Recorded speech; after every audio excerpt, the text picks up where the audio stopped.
On March 29, 2026, Disney opened its newest theme park, Disney Adventure World. And this theme park technically already existed as Walt Disney Studios. However, this was the first ever complete relaunch and redesign of a Disney theme park, marking a unique and pivotal moment in the history of the Parisian resort. And all three of us today had the opportunity to preview the new attractions and offerings at Disney Adventure World, and Alex and I got to enjoy the opening day experience. And did you know that one of the original attractions of the Walt Disney Studios, the Studio Tram Tour, had 6 different queues, one for each official language of the resort. So French, English, Spanish, German, Italian, and Dutch. And so the narration during the ride was done by 6 actors in the native language. For example, for English, it was Jeremy Irons, the voice of Scar. But for the Dutch voice was actually Famke Janssen, who had just started playing Jean Grey in the X-Men movies. And obviously, eventually they scrapped those cues, given that the most popular cues were the English and the French one. So it became a mix of English and French, and then only at the end of each tour, the 6 hosts said goodbye to all riders. And now, of course, those trams remain for the Cars road trip attraction. But Famke Janssen has played Phoenix, Jean Grey in X-Men Marvel movies, and of course, we now have Marvel in Disney Adventure World. It's a full circle moment, really.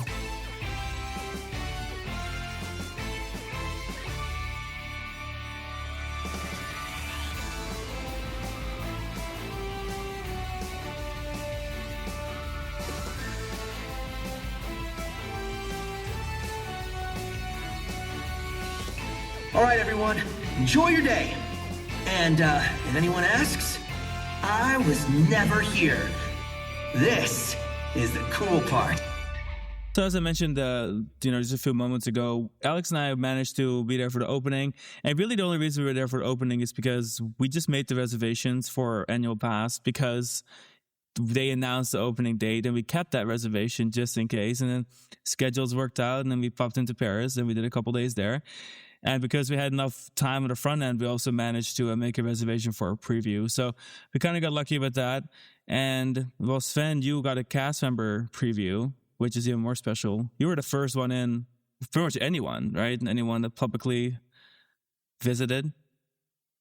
Anyone that's not a cast member, yes. So the cast members could invite up to 3 persons to explore the new worlds of Adventure World for the first time. And we were lucky because it was the first day that it was possible. We got an early time slot, which was very convenient. And it was a beautiful day out.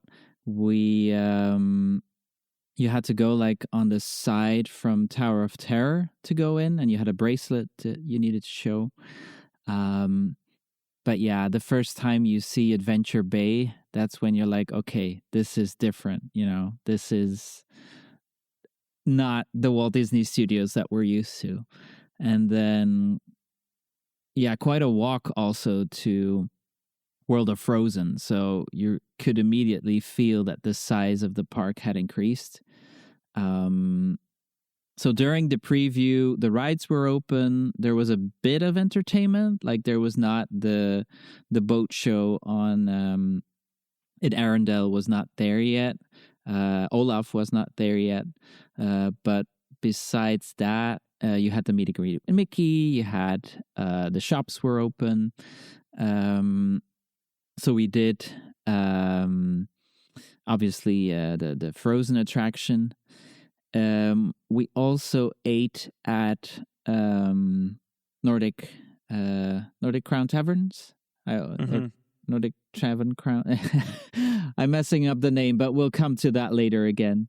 And funnily enough, Cars Road Trip was open, and we still had some time left, so we rode it, and we got evacuated right before There's such a thing? Wow. Catastrophe Canyon or Catastrophe Canyon. So we had to walk back towards the station, which was quite funny. So we did a quick selfie with Lightning McQueen and his friends. And after we passed by, the music started playing because obviously the sensor which usually the tram activates, was activated by us. So all of a sudden the spiel started, and some people got scared because of That's that. hilarious. But, yeah. Wow. I never really thought about how to evacuate a tram ride. I guess the only way is to just walk back. Yeah. So it was like 2 cast members that came towards because it was quite full, the tram. So one in the front, one in the back, and you could just see, like the theming of the backside of the Ratatouille building, which is the largest map or Cars map or whatever. Is that what it is? It's just the back of the Ratatouille building?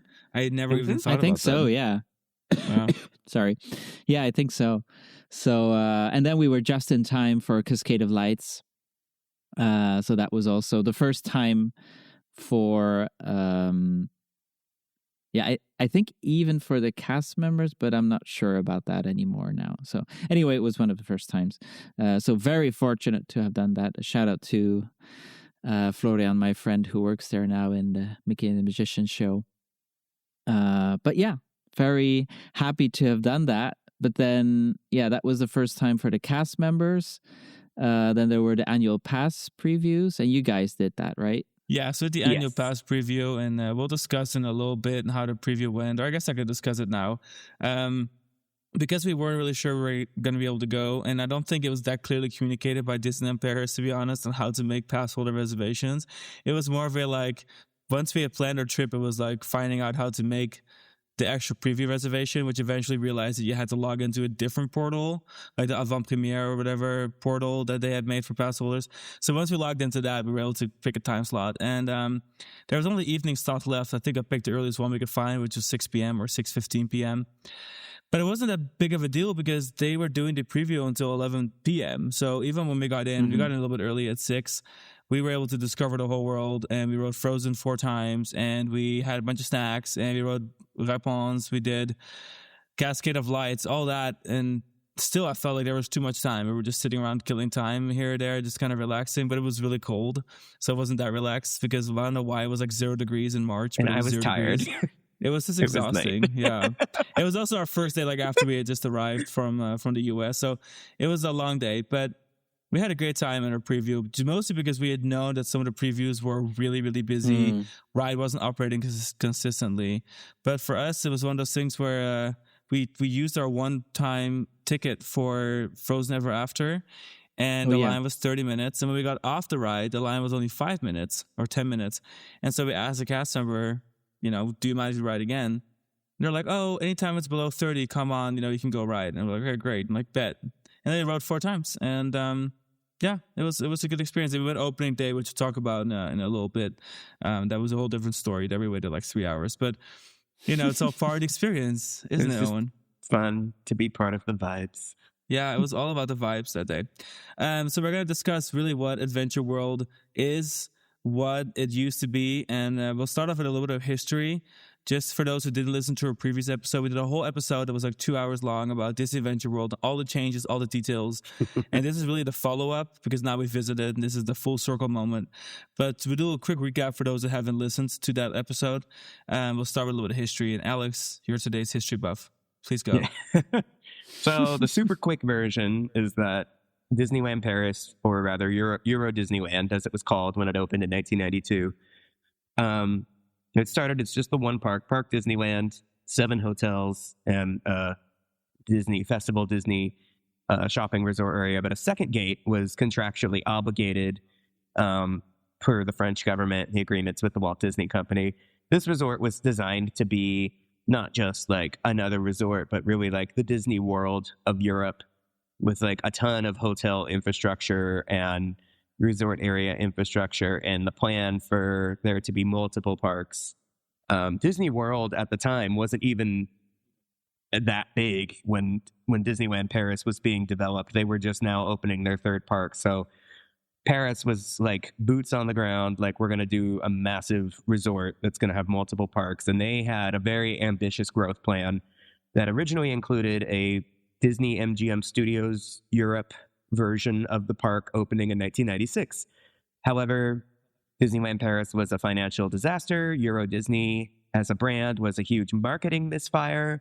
The resort had a really rocky first several years, and so the Euro Disney MGM Studios plan was pushed back to 2002. And during that process, the agreement with MGM, Metro-Goldwyn-Mayer, and Disney really soured too. So the plan of it being a licensed MGM studio park also dissolved and evolved into it just being a movie studio theme park themed to the Walt Disney Studios in Burbank. The park opened in 2002, which is kind of a miracle in retrospect because the resort was still definitely not financially well off or stable in any way, but they just kind of had to do it. And the park that it was when it opened is definitely emblematic of the struggles that the resort was having. It was a very small, rushed looking and like not very nice or polished looking experience, especially compared to Park Disneyland, which was exceptionally beautiful, the most gorgeous Disney park in the world by far at the time, because this, of course, predated Disney Sea when Euro Disney opened. And so Walt Disney Studios kind of struggled along for the first 15 years or so of its existence, just kind of getting attractions here or there, but struggling with having a real, like, a full park experience. It was really just a collection of shows and rides with not really like an emulsifier holding everything together and threading everything together and making it feel like a park in the same way that Park Disneyland felt like a park. So in June of 2017, the Walt Disney Company buys out Disneyland Paris from the banks, finally has complete ownership of the resort, and shortly thereafter, the Walt Disney Company announced a slew of investments for the Disneyland Paris resort in February 2018. Yeah, and so then that was the big investment plan where they announced that there would be a lake, that they would add new worlds. And so the transformation started.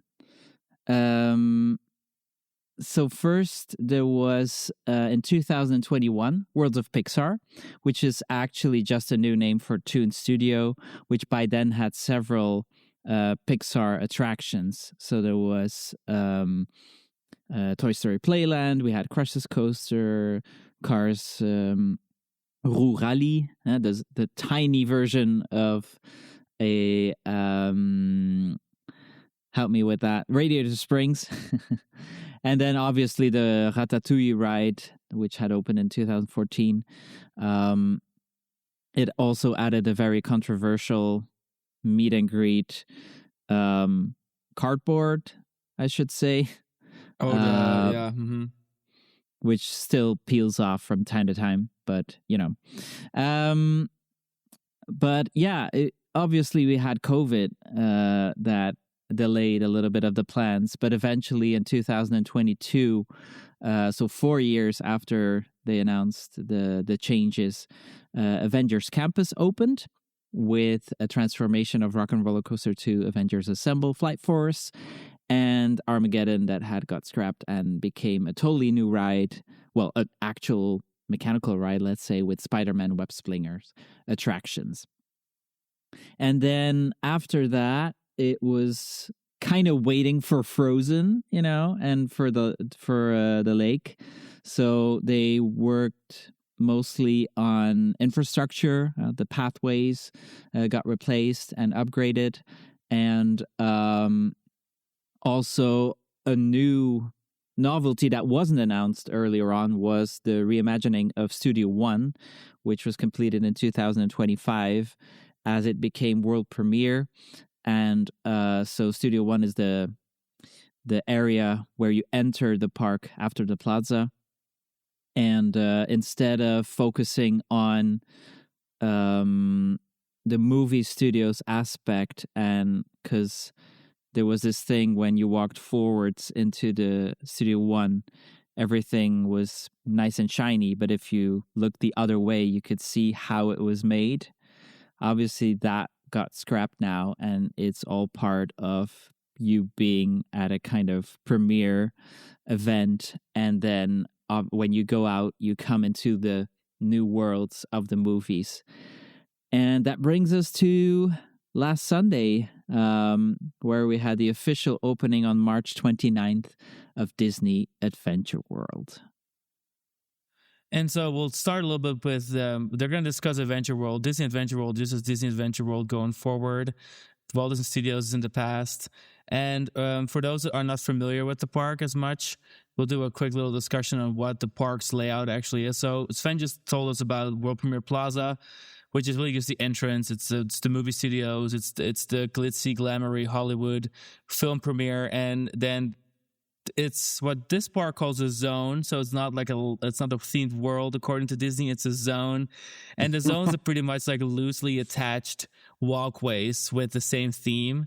So the other zone is going to be Adventure Way, and then everything else is a world. Okay, if you're still following, great. So World Premiere Plaza is a zone, and it loosely attaches the studio aspect of the front of the park with all the I want to say sound stages, all the show venues. So everything that's a big show at the park, which I will say this park relies on shows quite heavily, which I love. That's all part of World Premiere. And then really importantly is, of course, Twilight Zone Tower of Terror is part of World Premiere. It's the whole Hollywood theme. They just added a new gift shop to it. And then you have the Flying Carpets over Agrabah, which is located in the most awkward remaining corner of Toon Studio. That's also part of World Premiere somehow. Great. And it's the only remaining opening day attraction. Yeah, that's true. See, this is how. I mean, Rock and Roller Coaster is technically still there. It's just very different looking. But this ride is the last vestige of the original park. Really, it's the only stone that's left unturned in any way. Mm-hmm. And then I do want to say that the new statue of Walt and the gardens and the backdrop, it all looks really nice. Mm-hmm. Like I will say, they really elevated it. It went from being a park theme to the backstage aspect of a movie studio. So like the most basic thing you could possibly theme something to was, like flat carton backgrounds for movie props. Like that was really the aesthetic of the original park. It was like the cheapest thing they could have possibly come up with. And so now they turned all that original infrastructure in like kind of like, the flip side of it. It's the ritzy, the guest facing, the moviegoer facing side of things. And so they added a couple of new boutiques also to World Premiere Plaza. And then, like I said, it includes all the shows. The only one that feels a little bit awkward is there's that stage, the big stadium that's part of Adventure Campus, but it's not. It's actually part of World Premiere Plaza. And that's where they have the Alice and the Queen of Hearts BMX stunt show from May until September annually. And they really did some mental math to make you believe that's in the same zone as World Premiere. I wish it was just Adventure Campus. At this point, like, why is it not an adventure show? I've always thought that.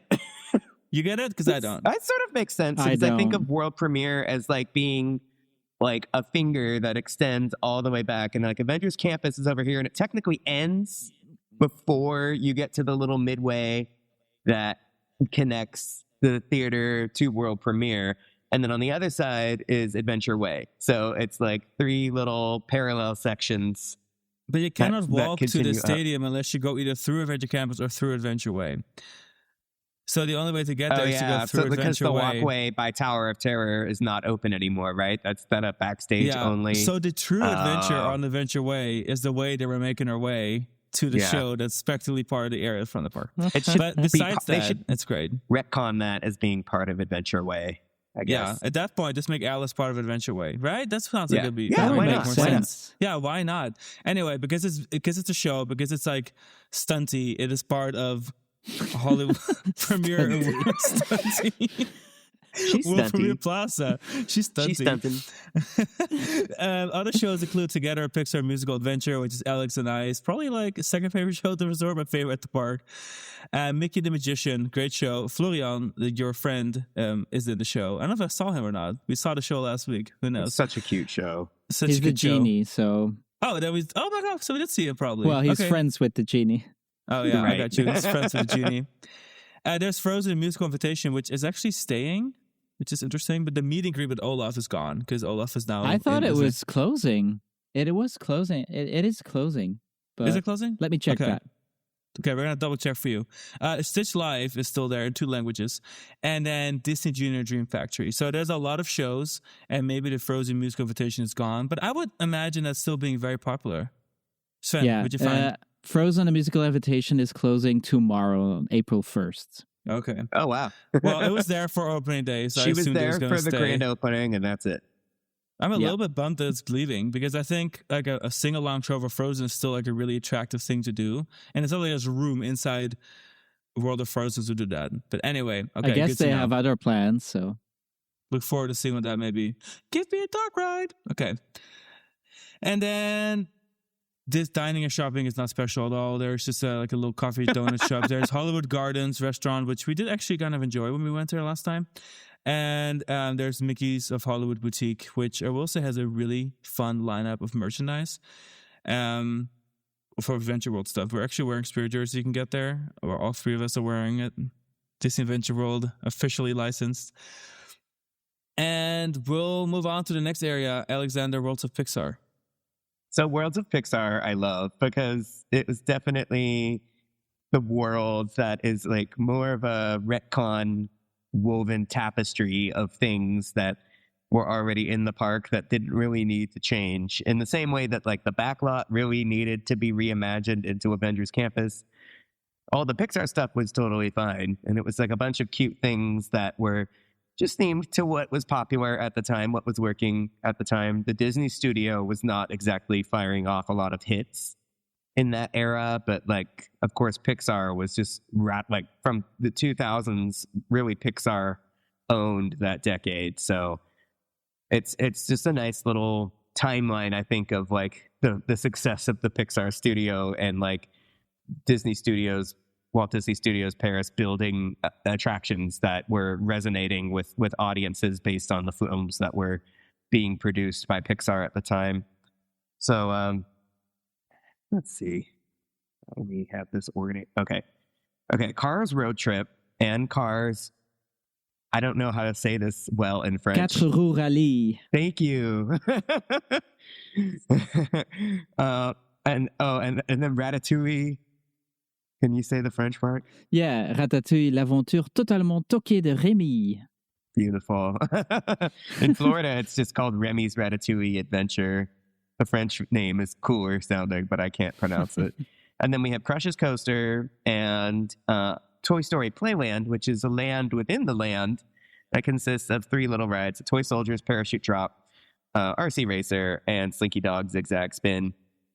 And I know, Sven, you've brought this up, and I think about you when we look at Cars Road Trip and how like this Worlds of Pixar has 2 Cars rides and they're on opposite ends of the area, and there's no cohesion between this one franchise having such detached attractions. But now walking through Adventure Way, I kind of feel like Cars Road Trip is an Adventure Way attraction because the marquee is on Adventure Way, and then after you take the midway down to Toy Story Land, there's like this big gap between Cars Road Trip and like the rest of Worlds of Pixar. So I wouldn't put it past them for them to decide later that Cars Road Trip is really part of Adventure Way, especially since now we're getting an Up ride, which is also a Pixar franchise that is definitely World. And so like, I don't know, the rules don't it's matter. On the other side. So. Nothing matters. Like, but if it makes you feel any better, because it makes me feel better to imagine that Cars Road Trip is just part of Adventure Way and not part of Worlds of Pixar.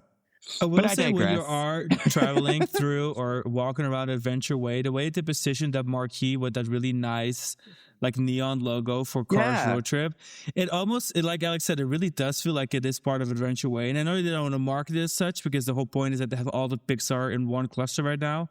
And on paper, that's like a really cute look for them. But in reality, Adventure Way for me is totally Cars Road Trip's totally on that. Like it is like one of the 3 corners. Like as soon as Lion King opens, it's gonna really feel like 3 corners of Adventure Way with those 3 rides. Watch in 2027 when that Up ride opens, they're gonna be like, Adventure Way has multiple adventures from Up, Cars, Repulse, and so on. Anyways, the primary food operation in Worlds of Pixar is in the Ratatouille mini land, little sub area, Bistro Chez Remy. That one I can sort of pronounce, not probably as nicely as you, Sven, but I can still sort of say it. And then there's food trucks. There's one right in front of Cars Road Trip that's like relatively new. And that's really, they have in the little Ratatouille area in the wintertime, they have kiosks for like winter food things like raclette and pretzels and stuff. And that's really nice. And I hope that stays. They do it next to Small World at the Castle Park too. And I hope they just keep it, because even though now there's a ton of new food and beverage infrastructure for Disney Adventure World, I hope that in the wintertime they still bring back the little kiosks, because they look so cute dotted along the midway that leads from the Toy Story, Nemo, Ratatouille intersection down to the building that has the Ratatouille ride and restaurant. And then there's Chez Marianne, which of course is also in the Ratatouille area, which is the large gift shop that includes some Ratatouille and ride-specific Ratatouille merchandise, and also I don't want to say generic, but like Disneyland Paris, very French-coded merchandise. Like if you were somebody visiting from like outside of Europe and you wanted Disneyland Paris merchandise that just screamed Paris, this is where you can go. Like this is where I'd expect Americans to go into the shop and be like really dazzled by like the French forwardness of the Disneyland Paris merchandise in this shop. And then Toy Story Playland has a gift shop occasionally. Like she's there when she feels like it. It's in the blue barrel of she monkeys. Wasn't even there in Open Dave Adventure World, wasn't so there. She's not She didn't even show up for the premiere of Disney Adventure World. She was not in attendance, so she's on notice. There's no guarantees, but honestly, when she feels like restroom. There's I don't know. Like it's so weird. There should be a Toy Story themed restroom there. Hong Kong Disneyland got Al's Toy Barn, which is a permanent gift shop kind of on that end of the area. I don't know why Disneyland Paris got such a temporary, and even when it's open, it doesn't look that nice. It's not like a great, it's basically a garage that sells items. Now that they've got all of these miniature gift shops around Adventure World that sell like a handful of small items, that's kind of the vibe that this Barrel of Monkey shop gives off. But then for whatever reason, it's just not good enough for the new roster. So who knows? We may never see her again. Yeah, Toy Story Playland was in Disneyland Paris was the first one of the three. So I guess that was the learning curve afterwards. Yeah, the practice run that take that. I also agree with Sean that maybe they should make it a bathroom, because the other Toy Story lands have bathrooms that are pretty cute looking, and this one it's like, you need a bathroom, you better go to some other land. I will add real quick is that the way they did those gardens that transitions you from Adventure World to Toy Story Land, I think it's such an upgrade. It's elevated really cool. it. First of all, there's extra statues of characters, but also just having the gardens thing is particularly very French. It's very Parisian. It feels very regal. And also it made the land twice as large, and it has like a breather area of the land. I think the land got super elevated by this expansion. Like I know the land's been around since the age of time, right? But now it's really like that really got reintroduced too. So like they can kick the Barrel of Monkey, whatever gift store out. I don't really care. But I'm just happy that the land just feels even more elevated now. I think they did a great job. They did such a nice job, like totally transitioning the land from like the super elegant walkway of Adventureland or Adventure Way to the like super larger than life cartoony Toy Story Land, and then so in between you have something that kind of marries both aesthetics in a way that they're not clashing or competing with each other. So it's very nice. I feel Worlds of Pixar is like it has two mini worlds with Toy Story Playland, and I feel like the Ratatouille Plaza is also its 100% mini themed area. In a way, it's more complete than Toy Story Land because it's got a restaurant and bathrooms and a gift shop. And Toy Story doesn't have any of those things. And then you have the former Toon Studio remnants. The animation building. Yeah, well, I mean, the Cars ride and Crush's Coaster are like the remnants that make the transition towards world premiere. And then somewhere in the back, you have Cars Road Trip. I will say I find it strange that despite them retiring Toon Studio in 2021, at this point, like 5 years ago, to make it into Worlds of Pixar, which I thought was a genius move, like I really supported, they're still wearing the Toon Studio uniforms. Like at what point... I was convinced mentally that when we're going to walk in there during the Disney Adventure World launch day, that we're going to see new uniforms for Toon Studio. No, sure enough, same thing. They're still wearing Toon Studio stuff. Like, they're still getting the return on investment on those babies. Like, yeah, they must be making new ones. Like, there's no way that they haven't run out of uniforms yet. I don't know. Anyway, next up, Adventure Campus. Sven, you want to mention Adventure Campus, or I can talk about him? Yes, I can. Let's suit up and go to Avenger Campus with compared to the other. It's also an area which is kind of duplicated at other parks, just like Toy Story Playland has 3 areas around the world. This one also is featured 4. in 3. There's 4 Playlands. Well, one is just Toy Story, isn't it? Well, Paris's is the only one that's called Toy Story Playland. The other ones are all just called Toy Story Land. Yeah, Magic so Kingdoms, 4, of course, is kind of weird because it doesn't have like the normal little flat ride complement. But You mean Hollywood Studios? Magic Kingdom? yeah, the Florida one. Yeah, the Florida. Baby, you said The Magic other Kingdom. ones are Shanghai What and did I Hong say? Kong, right? Magic Kingdom. Oh, Magic Kingdom. Whatever. Close enough. Down the It's all road. Magic Kingdom to me, baby. But the other ones are Shanghai and Hong Kong, right? Yeah. Yeah. Hong Kong's Okay, is really yeah. like Paris's fraternal twin. They are almost like they have the same ride roster, but they have slightly different layouts. And then they got the permanent gift shop and they got bathrooms, I think. I still prefer Paris's, though, personally, over the Hong Kong one. Hong Because Kong's I is feel like really dry. Hong Kong and is hot. like, oh my God, it's so humid and terribly hot and wet. And then like, Orlando's there's is no really hot cover. It's and just wet. open air. At least the Parisian one feels more like it's really kind of clustered together, but there's tall trees and there's bamboo and now there's a garden. It feels a lot more like a cute little Toy Story garden these days. Is where I feel like when I step into Toy Story in Hong Kong particularly, I feel like I'm stepping onto a different planet where I'm burning to death trying to get We're on to the a surface flat of ride. Mars. Like it's so hot. It's not even fun or cute anymore. Like I sprint So through it to get oppressive, to the next baby. land. Terrible. And- Shanghai's Anyway, is cute. And speaking of Hong Kong, the Avengers area there is part of Tomorrowland, if I'm not yeah, mistaken. it's a Tomorrowland Yeah, Stark mini Expo. land Yeah. there. Yeah, so it's still not fully where it should be, but I'm guessing they are working on. That Tomorrowland is a The- mess. But then, like, that's a ride. what Tomorrowland isn't a mess, except for Shanghai's. Hmm. and then Yeah. But they're adding that Spider-Man Tower of Terror in Hong Kong, which is going to be very exciting. right, that's the one. Yeah, so then Yeah. I guess it will be turned more into Avengers Campus, just like also in California, where you have a very you have a very similar setup with both the Spider-Man rides, and the basic story of Avenger Campus is you can go there to train yourself to become a superhero. And in California, you have the Spider-Man animatronic, which from time to time flips from one side to the other side, Flies through the air. and flies through the air, and that's it. But Paris was like, no, thank you. We'll use that budget for entertainment because we are all about entertainment. And so besides the 2 rides, which I'll touch upon in a minute, it's all about entertainment for Avengers Campus. And at first I was like, yeah, that's what they announced in 2020, and then they will downsize it. But so far they've been consistent with In fact, they've every been time increasing having it even. Yeah.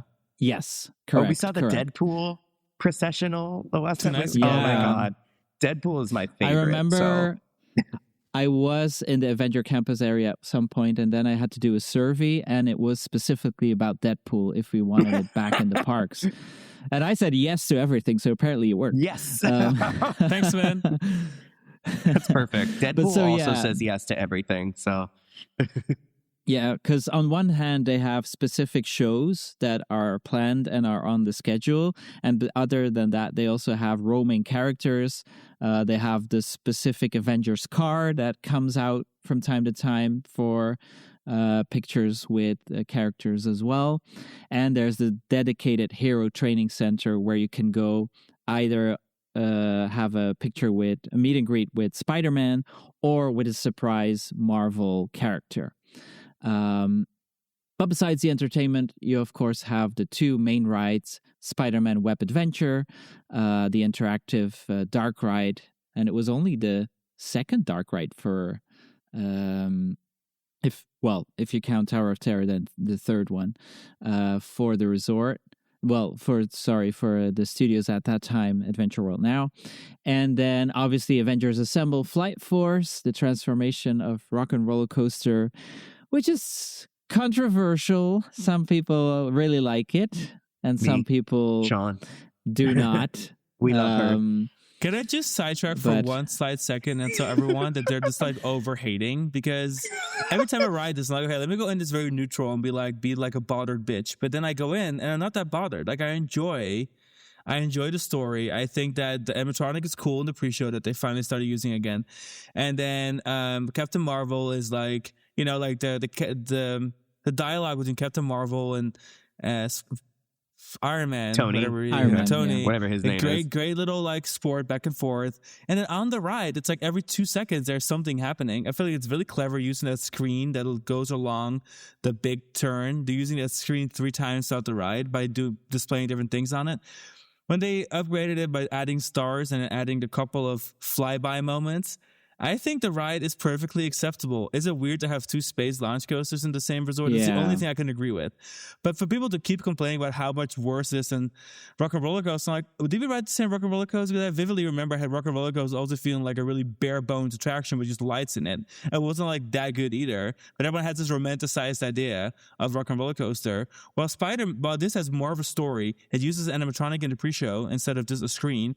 And it actually has a lot of stuff going on. There's way more of a story on the ride than just like blasting music and telling you at a concert. So, I don't know. Memo over, but I appreciate that ride. She's the Brie Larson of roller coasters. You either really, really like her or you really, really don't like her.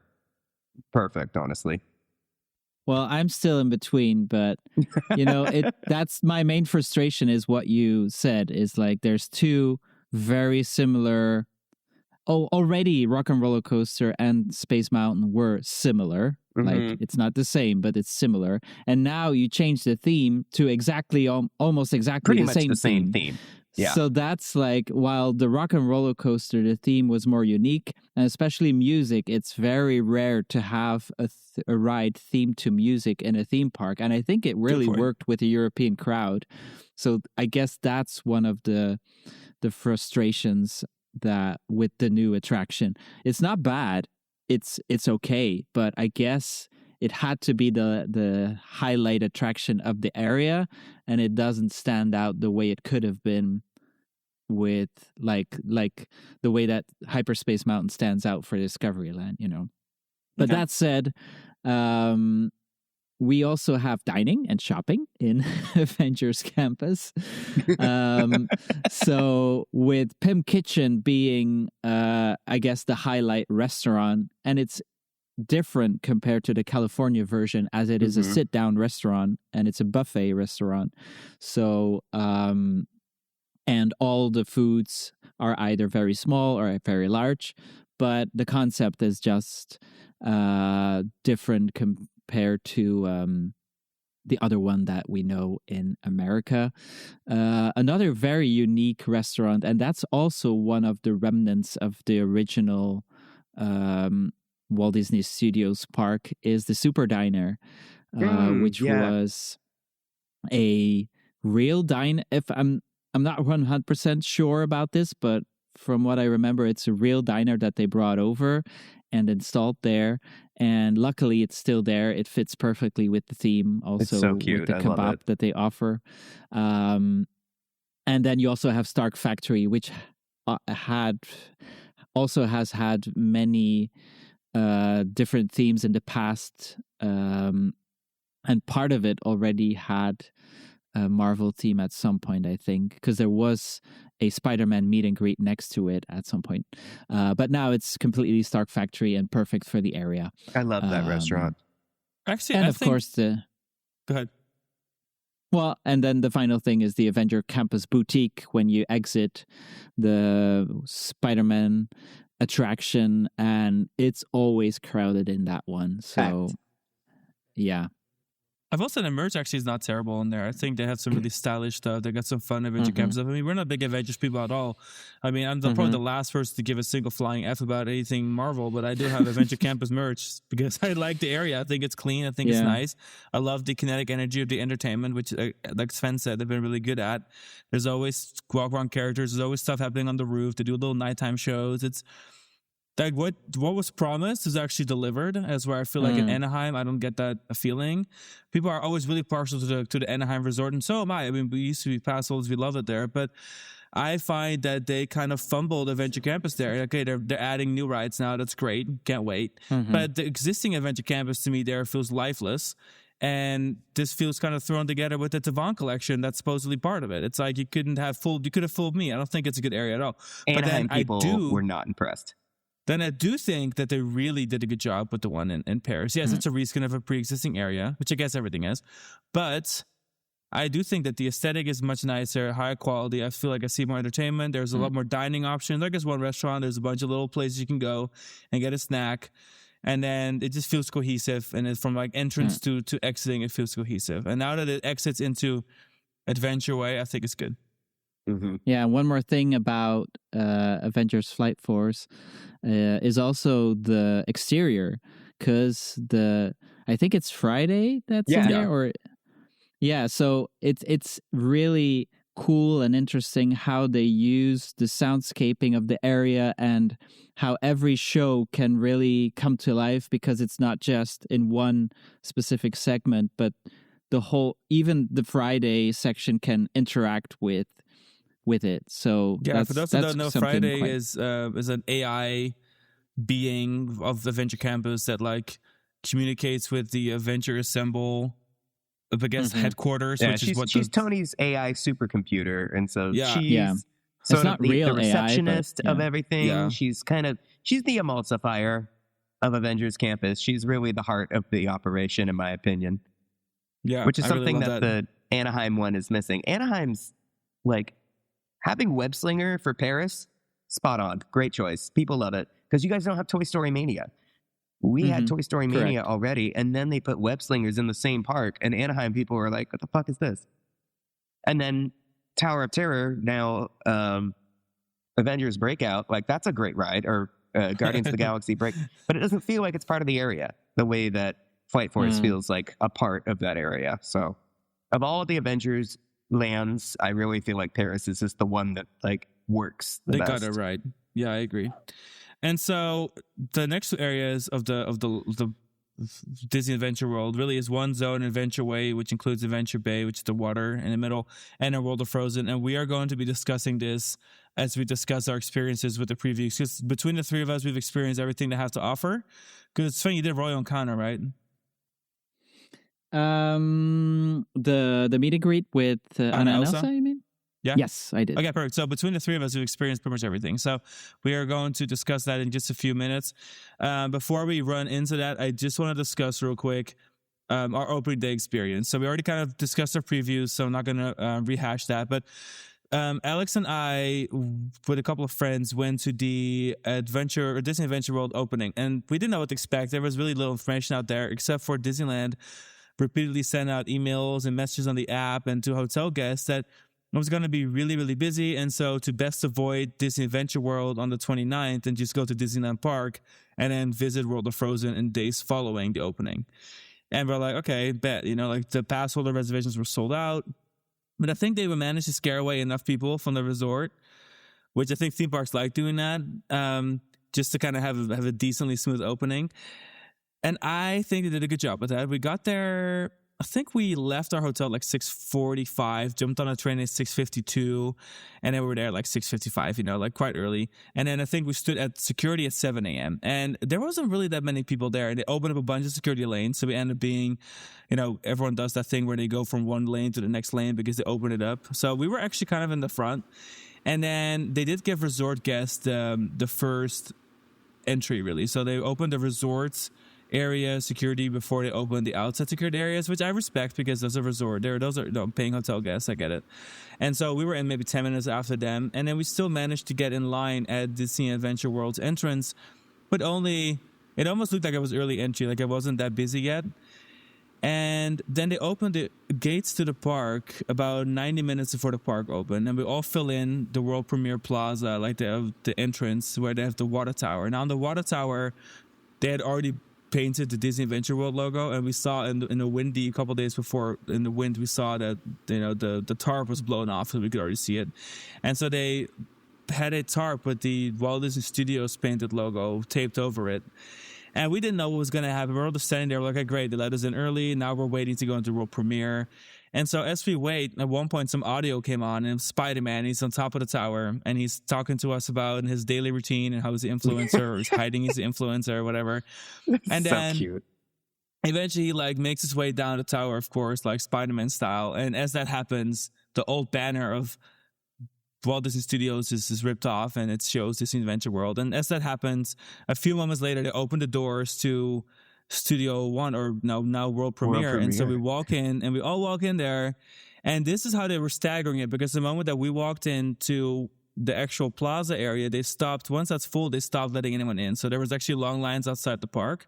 And then when we moved into World Premiere, they started letting in people behind us, and they stopped them. So there was like, they were letting in pockets of a couple thousand people at a time. And I thought it was done really well.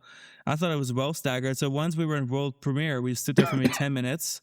And then they opened up those doors, and we walked up to those fake temporary gates they built just for the opening of Adventure World or Adventure Way. So we walked up to there, and then the group behind us was then moved into World Premiere. And then the group behind that was moved into the park. So they did that again, staggered. And then when they opened, they did like a little processional. They did some, marching band and some official words, whatever. It was kind of a blur to me. It was really fun. But it was cute. They really put on a show. The confetti was a favorite part, because they confettied the hell out of it, and it was like so much confetti. And it had the logo on it of Adventure World. So sure enough, we have some for the ground. It'll be on eBay. But they had all the characters, like, in the walkway. It was like Rapunzel and Flynn. Before we get there, I want to mention that when they opened the gates, they announced that they were partnering with Make-A-Wish. And so there was a group of Make-A-Wish kids that were in the front, and they were allowed to enter the park like Adventure Way as like the very first people. So everyone else followed behind them. And then, like Alex said, it was lined with Imagineers, cast members, characters, all the way down Adventure Way until you got to like the Compass Rose bed, the flowers, where they had Elsa and Elsa, standing up there holding hands. So they were doing hugging, whatever the Frozen girls do. In their new outfits for the park. That's caused like a lot of traffic jams of people stopping to look at Mickey and Minnie. And so that was actually a really cool event. I really felt like I was like maybe like an official opening, because the way they handled that, they really treated it like an official opening of a new theme park. I mean, I've never seen such a thing. We've been to ride openings before. We've been to all this kind of things before. Like, it's not our first time doing this kind of thing, but I wasn't expecting for them to really treat it like a new park. Like all the confetti, all the characters, all the Imagineers with all the hard hats, the construction workers, lining it all the way up to the Adventure Bay. It was really felt kind of special. It was like, wow, like it was cool. It They're all was clapping. magical. It was a really cool atmosphere. Like, it was all about the vibes, because I'm thinking to myself, okay, it's cold. We just did we just spent like an entire evening here, like 5 hours doing everything you could possibly do, and eat at literally every possible restaurant but one, because the ice cream place was too cold at the preview night. It was just not ice cream mood. And so now we're here again. Now we're going to wait through all this. We're dealing with like the mass crowds, but the vibe was just immaculate. We had been up since 5 or like 6 in the morning. And by the time Frozen area opened, it was already past 9:30. So we'd already been there for quite a while. And then we get there, and it's so swamped. So we're group one. So we walk all the way along Adventure Way to Frozen, and then group one gets all allowed in. And then everyone behind us, that next section of people, they all get funneled into a queue. So they have to queue to get into Frozen, which actually ended up being a few hours for them. So we got lucky. Even though we weren't really sure what to do, we got there really early in the morning, and we ended up going right into the area and didn't have to wait. But then we had to funnel into the ride queue, and that was kind of chaotic. I think it took us almost 45 minutes just to get into the ride queue from the entrance to the land, which is not a lot of it's a lot of space. It was pretty hard. And then it took us almost 3 hours from the marquee to get on the ride. I think it was 2:38. Wow. Yeah, so set a timer. Waited. And we were, from the time that we passed under the marquee to the time that we sat in the boat, was about 2 hours and 45 minutes. Now, mind you, the ride broke down at one point. And we got lucky. It broke down right as we had walked into the indoor queue. So, like, we were warm. We were ready to go. We were happy campers. Everyone behind us was freezing their ass off. The one part I wasn't happy about is that I had to pee, but at this point, you're so deep into it. You're like, shit, I've been up all day. I haven't had a chance to pee because there's been wall-to-wall people for the last 4 hours. And now I'm in this queue that's showing 2:20 on the freaking right side. And if you're wondering why we even put up with this 2 hour, 3 hour queue, it's like, well, because we had good company. Like, yeah, we rode the ride a bunch the night before, but we were hanging out with our friends and just like shooting the shit for 4 hours. Like we had, it was a really good time. Like I said, the atmosphere was great. Times. Everyone there was a hardcore fan. Everyone there was like in the same boat as us. Everyone was wearing Adventure World merch. And for Paris particularly, it's really fun to see this kind of enthusiasm because 5 years ago, this enthusiasm wasn't really existing. People weren't really wearing Disneyland Paris outfits. Everyone showed up in their usual European cash, but now I feel like the culture is starting to develop where everyone's wearing like outfits and Anna and Elsa outfits and a theme park merch. You agree with that, Sven? Yeah, and also that one sweater that went viral this winter. The fleece. Yeah, the fleece one. The Sorcerer's Apprentice So many fleece people are wearing it. Oh, yeah. Everyone has. Flying off the shelves. It's still like every time I walk into a gift store, there's like dozens of people grabbing them. It's crazy. They're making good money on that. But yeah, so like it was all about the atmosphere and the vibes. And then we waited through the queue and we rode, and it was just a good time. It was just a good time. And we can say we were there, we can say we were part of it. And yeah, it was, I don't know, I can't complain. I'm glad I did it. Like, we care so much about this resort, and we make a particular effort to travel far every single time, every couple of months, just to go do this for 4 days in a row. Like, we're crazy. But, it's like there is a component to our life that we really enjoy DOP, and it was like, well, I wouldn't have missed this. We had such a great day. We had such a phenomenal day. It was so fun. Like, there was not a doubt in my mind that, like, I wouldn't have traded that day for anything. It was just a blast.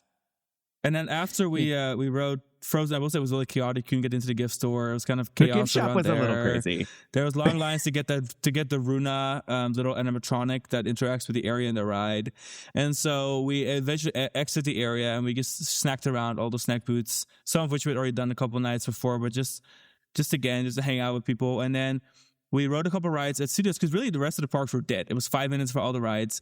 We got on Tower Terror. We got an E-stop. Typical. Twice. We had 2 E-stops this trip. 2 E-stops this trip. E-stops are, by the way, are rough on that ride because it's like I've heard about it.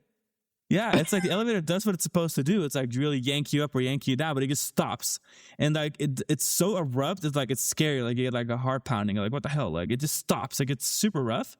Literally half of our rides ended in E-stops to the point where by the time we rode the 4th time, I was sort of anxious, like bracing for I couldn't enjoy the ride anymore because I was like afraid of it stopping at any moment. Like, it's so rough when it stops. God, I want the ride to go according to plan because it scared me both times a lot. Yeah, like it's really kind of scary when it stops. It's really abrupt and painful. Oh, I wouldn't say that painful, but like it's just rough. It was painful. I broke my tailbone in middle school, so like it was painful for me. I was like, I can't handle this. And we did Ratatouille, which had just reopened. We did it during a preview, like when they did a soft open. How was the queue? Well. The queue was great. But they rode it again on opening day, and we had a really good ride-through too. So it was great. We had a good ride-through. We rode without any stopping. And the new bits of theming they added to from the screens. Really nice. The screens are all updated. The projection mapping on the walls is nice. It feels elevated. Alexander? So the reason we actually rode it was like, so we were in line for Flight Force and trying to decide what we were going to do for lunch. And so I was like, let me just look at what restaurants are available. And there was a reservation for 2 that opened up at Bistro Chez Remy, but like we needed to be there in like 10 minutes. So like we rode Flight Force, and then we booked it over and got to our Bistro Chez Remy reservation in time. And that was how we knew, like we got over there and noticed that the ride was open. And even the servers at the restaurant were like, the ride opened today. Like that's a surprise. Like it wasn't on the app or anything. It still showed closed in the app. So after we ate, we rode the ride a couple times, and both of our rides were a hot mess. It was very dress rehearsal-y, but it was at that point we got to see the additions that they made, some of the fine tuning and things. They added new projectors, they added new props. There's a new scene in the queue. Like they did a really cool job with it. And like Sean said, when we rode it a 3rd time on opening day, it was perfect. Like it was running perfectly. So super happy for them. Love the changes that they made. It's such a polished, nice ride. Like it's a small, cute little dark ride, and I've always thought it was perfect for Walt Disney Studios, Adventure World, because it just like the right size. Nothing there is that big, but if everything is kind of that scope, it kind of works. And now I've always kind of thought the last couple of years that Ratatouille just wasn't running that well. I thought that the screens looked kind of tired. I thought that no longer having 3D made it look also flat. But they really, all my concerns were fixed. I think it's a great little ride. It's just right. Like I'm happy they put the money in. It's funny how you call it a small ride because it's not a small ride. It feels short. It feels like a I D guess it's ticket. small to but like. we That's love her. something else. But the size of the screen size is huge, and then the scenes itself are quite big. Yeah. But maybe the cycle is not that long compared to some of the other rides out there. But I mean, yeah, as you say, it's a perfect ride for Disney Adventure World. Like, it was a bit of a shame that they copied it for Epcot, but I guess it was a high cost and it fits perfectly in the Paris area. Your in loss the is our French area, gain, to be fair, because but- that is really one of the shining stars of all of Epcot. Yeah. Is that ride in that pavilion. Like, It it's is. so nice and so well loved. Do you know what's one of the most notable differences about the two?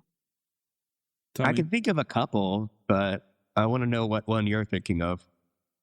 For me, it's the seats, because in the Paris version, you have distinctive seats. Not while anymore. In It's all the Epcot, same. It was one bench. Not anymore. They changed it. It's all the They're same now. Yeah, both installations have seats now. Yeah. Mm-hmm. Okay, because I figured that's why there was not a single rider in Epcot. But did they add a single rider line there, or? That I have to think about because we don't I ride don't it think often. so. We ride it more in Paris than we do here, but Way more. But yeah, they did add the seat dividers / seats in both. Yeah. Okay. Anyway, also just to stay on track a little bit, it was super quiet everywhere else. So you could tell that everyone went to Frozen, and then there was a long line to get into Frozen, and Frozen was mayhem, but everything else was nothing. So we went next door, and I think we literally walked onto Space. We practically walked onto Thunder. We walked onto, what else did we do? We walked on everything. We There rode was no Phantom live anything. Manor. We rode Phantom Buzz Manor. Lightyear. It Space was all again. just super chill. Like, we ate at Pizza Bella Notte, which usually by that time of night has like a line out the door, and we just walked right up. Like, we had the best And the weather day. was actually decent. Yeah. I It had was never nice seen weather. Disneyland Park so empty. And I was like, man, like if we had been here more days, I would have spent more time there and then gone back to Adventure World the next day. Yeah, we could but have just easily ended done up- a fifth day on resort that trip. It was so nice. It was so great. And then we popped back next door to Adventure World because we wanted to see it at night again. Because first time we were there at night, it was just kind of blocked off for the preview areas and it was really cold. And this time it was not raining. And we ended up going to the Regal View Lounge, which we'll talk about in a minute. And we saw Cascade of Lights again, and it was a great opening day. I think they handled the crowds well. The vibes were immaculate. I think overall it was just a good vibe. Could have gone either way with this kind of thing. You got to manage your expectations. Oh, one of But my I'm highlights just- was the little ticket we got. We got these engraved yes. Disney Adventure World tickets. They're like little gold plated, 19 euros, not even that expensive. And they're personalized. And ours says like the adventure begins, but in French. And it says Alex and Sean, and then the date, opening day for the park. And like, it's the neatest So little American. souvenir. And I had so much fun getting that done. And I was like, oh, this is the kind of thing that like really makes us feel like an opening day ceremony, like something Wait, really what's so special. American about it, Sven? I mean, the fact that you guys are so excited about that, it's so American. Why? No, Look, a seriously, lot I of need the to know locals were why. excited about it too, Yeah, the line was mostly Frenchmen, Sven. and British Really? people. Well, I think it's it was as you mostly say, French people. it's mostly, as you said, it's mostly the real fans that wanted to be there on opening day that did that. And I guess if you do it on opening day, it has its value. But Yeah. for me personally, I don't have any interest in that. Well, we didn't ask you, Sven. But I'm glad it's a very nice Sounds like highlight you're just for jealous you that you guys, weren't so. there on opening day. No, not really. We should have been there.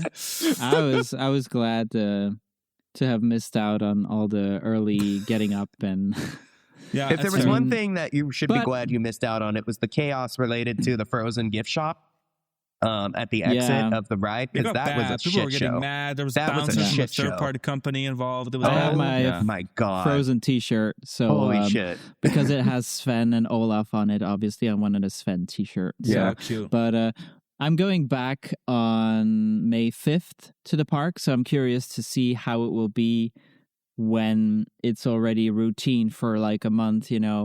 and see how the Honestly, crowds by day will be. 2, and, things had softened up considerably based on I what think our the line friends today was like said. really like 60 minutes or something, 5 minutes to get into the land. It seemed a lot more manageable Mhm. today. Yeah. Yeah. I think But they're tell us, very what's quickly new? becoming like the daily operation that you can expect. It was just that opening day madness that they knew it was going to be crazy, but Anyway, so we're gonna dive into everything that's new, and we're gonna discuss real quick what our experiences were. So Frozen Ever After, we have done all of the installations, including Tokyo, which we won't discuss here because Tokyo is a whole different game. It's a different ride. It's I like, don't want to know. let's No spoilers. and Sven Well, the hasn't been there. We don't spoiler want to is spoil it. Yeah. that the ride is like 10 times better, but that's its own thing. Now, Orlando is just a rehash. Hong Kong is really the same as the Paris one, except for the Hong Kong one uses a little bit older technology. You can really sense that the few years are in between the two.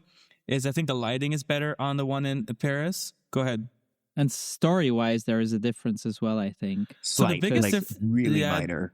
The biggest difference is that because the weather is so trash in Paris all the time, that like doing a summer snow day makes no sense because like it's never summer and it's always snowing. So like a summer snow day was like not a vibe.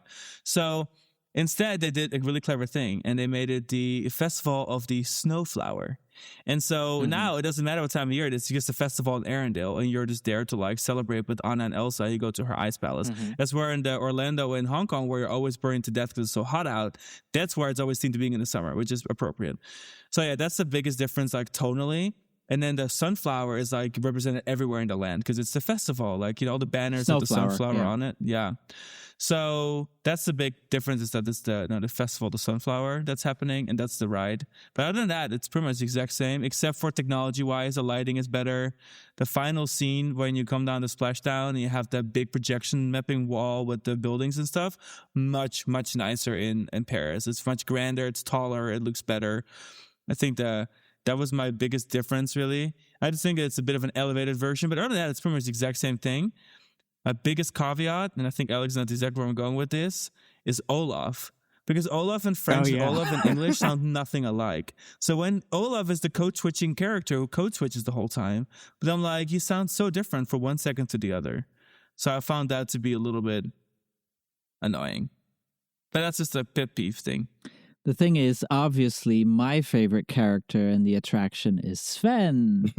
Because now there's several animatronics of the character in the ride, so I really like that. And that's why when I wrote it, the first thing I did afterwards, we were fortunate enough to, during the previews, to exit through the gift shop.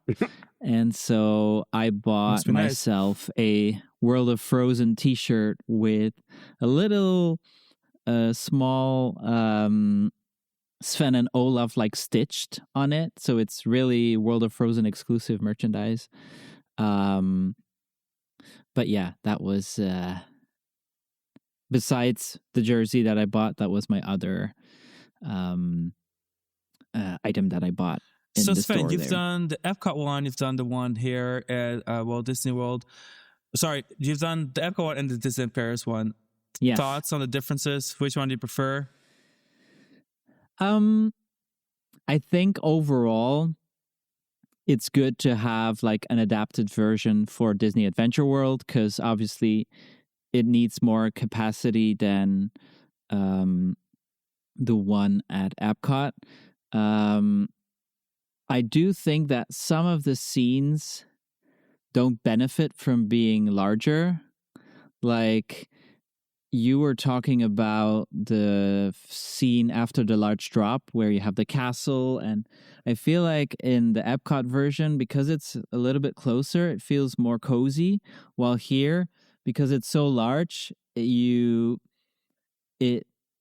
feels a bit more empty, if you know what I mean. Like the castle, you immediately see, it's just a facade, and then on the sides, and then underneath you go underneath the little village that they built, but you easily miss it if you didn't see that. And another thing that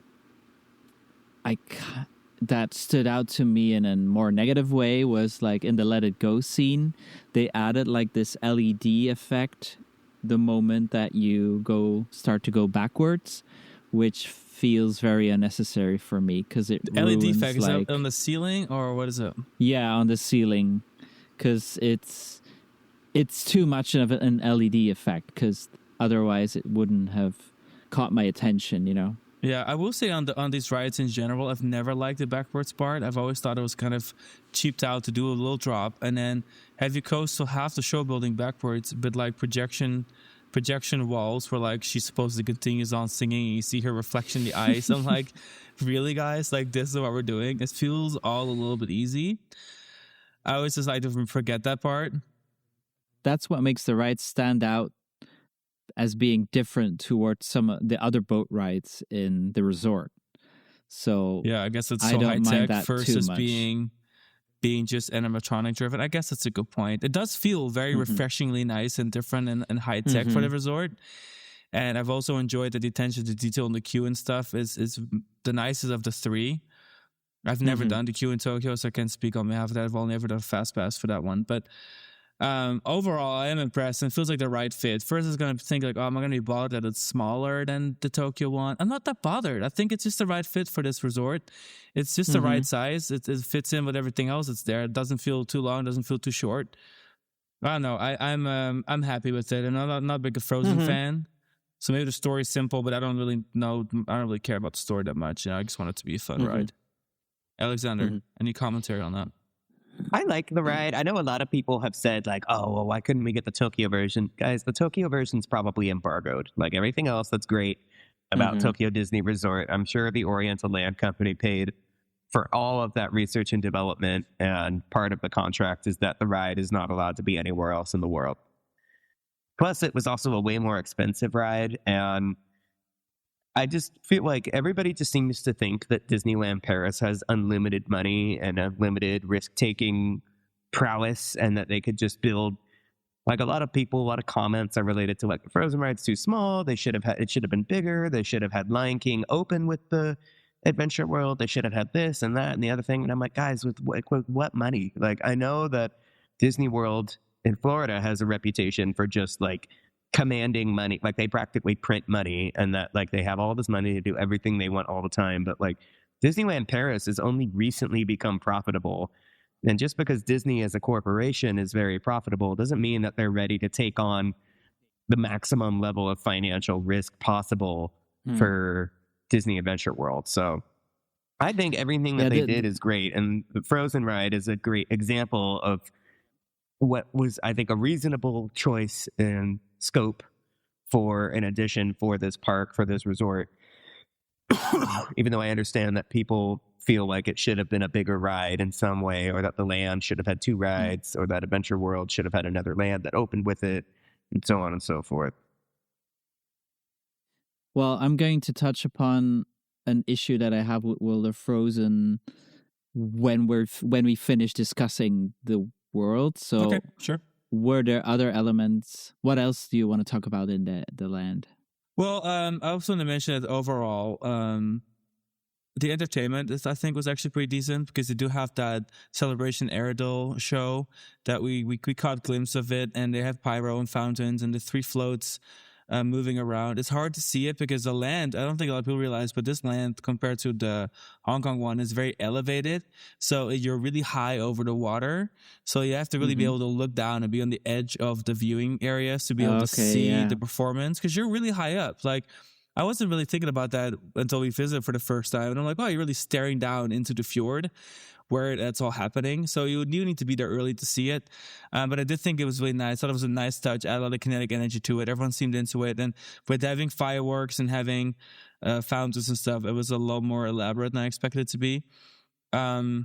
This area is also a unique little Nura, like little character, one of those rock doll things, whatever they're called.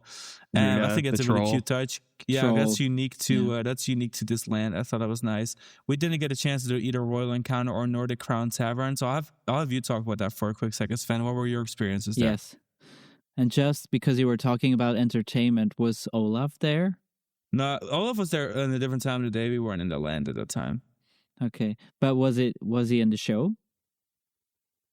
He was in the show that he was. And we saw the show during the previews, and he was in there. And it was the actual animatronic. It wasn't the puppeteer. It was the actual animatronic. Yeah.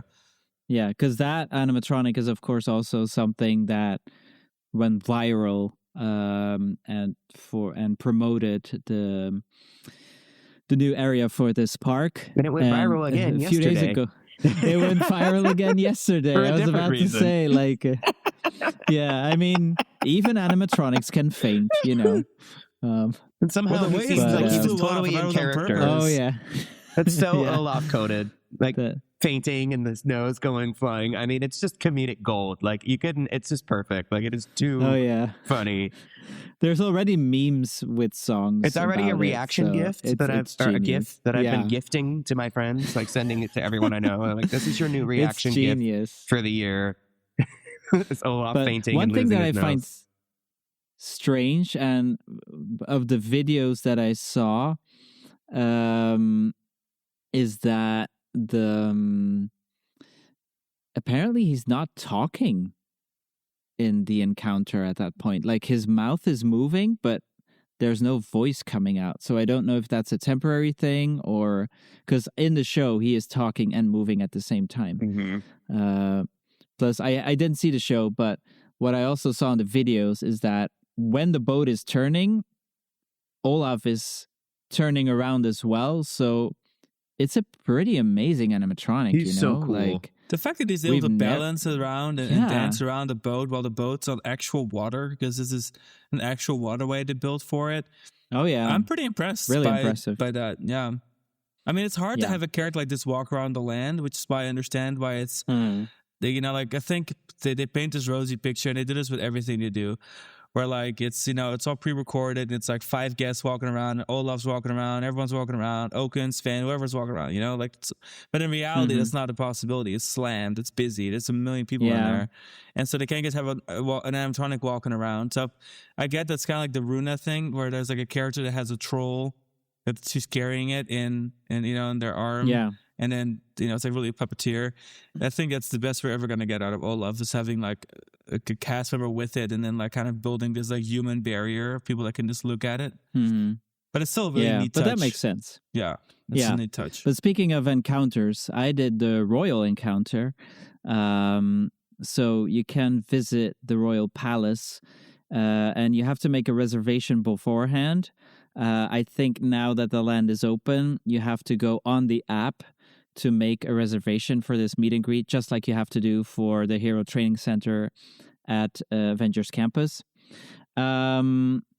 And so, yeah, you enter the castle. The castle has some nice paintings and theming. Like first you enter in before you enter the building, there's like I think a tiny courtyard, and then after you enter, and there's a large waiting room. I guess at some point they could have like seats there where people don't have to queue up in a specific thing, but that they could use like the time ticket, or a little bit like they have in the Hero Training Center, where there are benches and then they call you when you have to go. And after that, there's little hallways that eventually lead you to the room, or should I say one of the rooms, where you can meet the characters, because they did do an Anna and Elsa meet and greet at some point at the resort, and it was in the Princess Pavilion in the main park, and I think it was like a 4-hour queue or something. So Yeah. they only did it once because it was too crazy, and now obviously in this area they can have a lot more people meeting the two characters, because it's the Queen Anna and Elsa from the second movie, actually. My that you can preferred meet. Frozen movie. Oh, yeah. Same. Yeah. And it was a very nice encounter. Obviously, I told them that I was Sven, so I had to make a picture with reindeer hands. And yeah, they have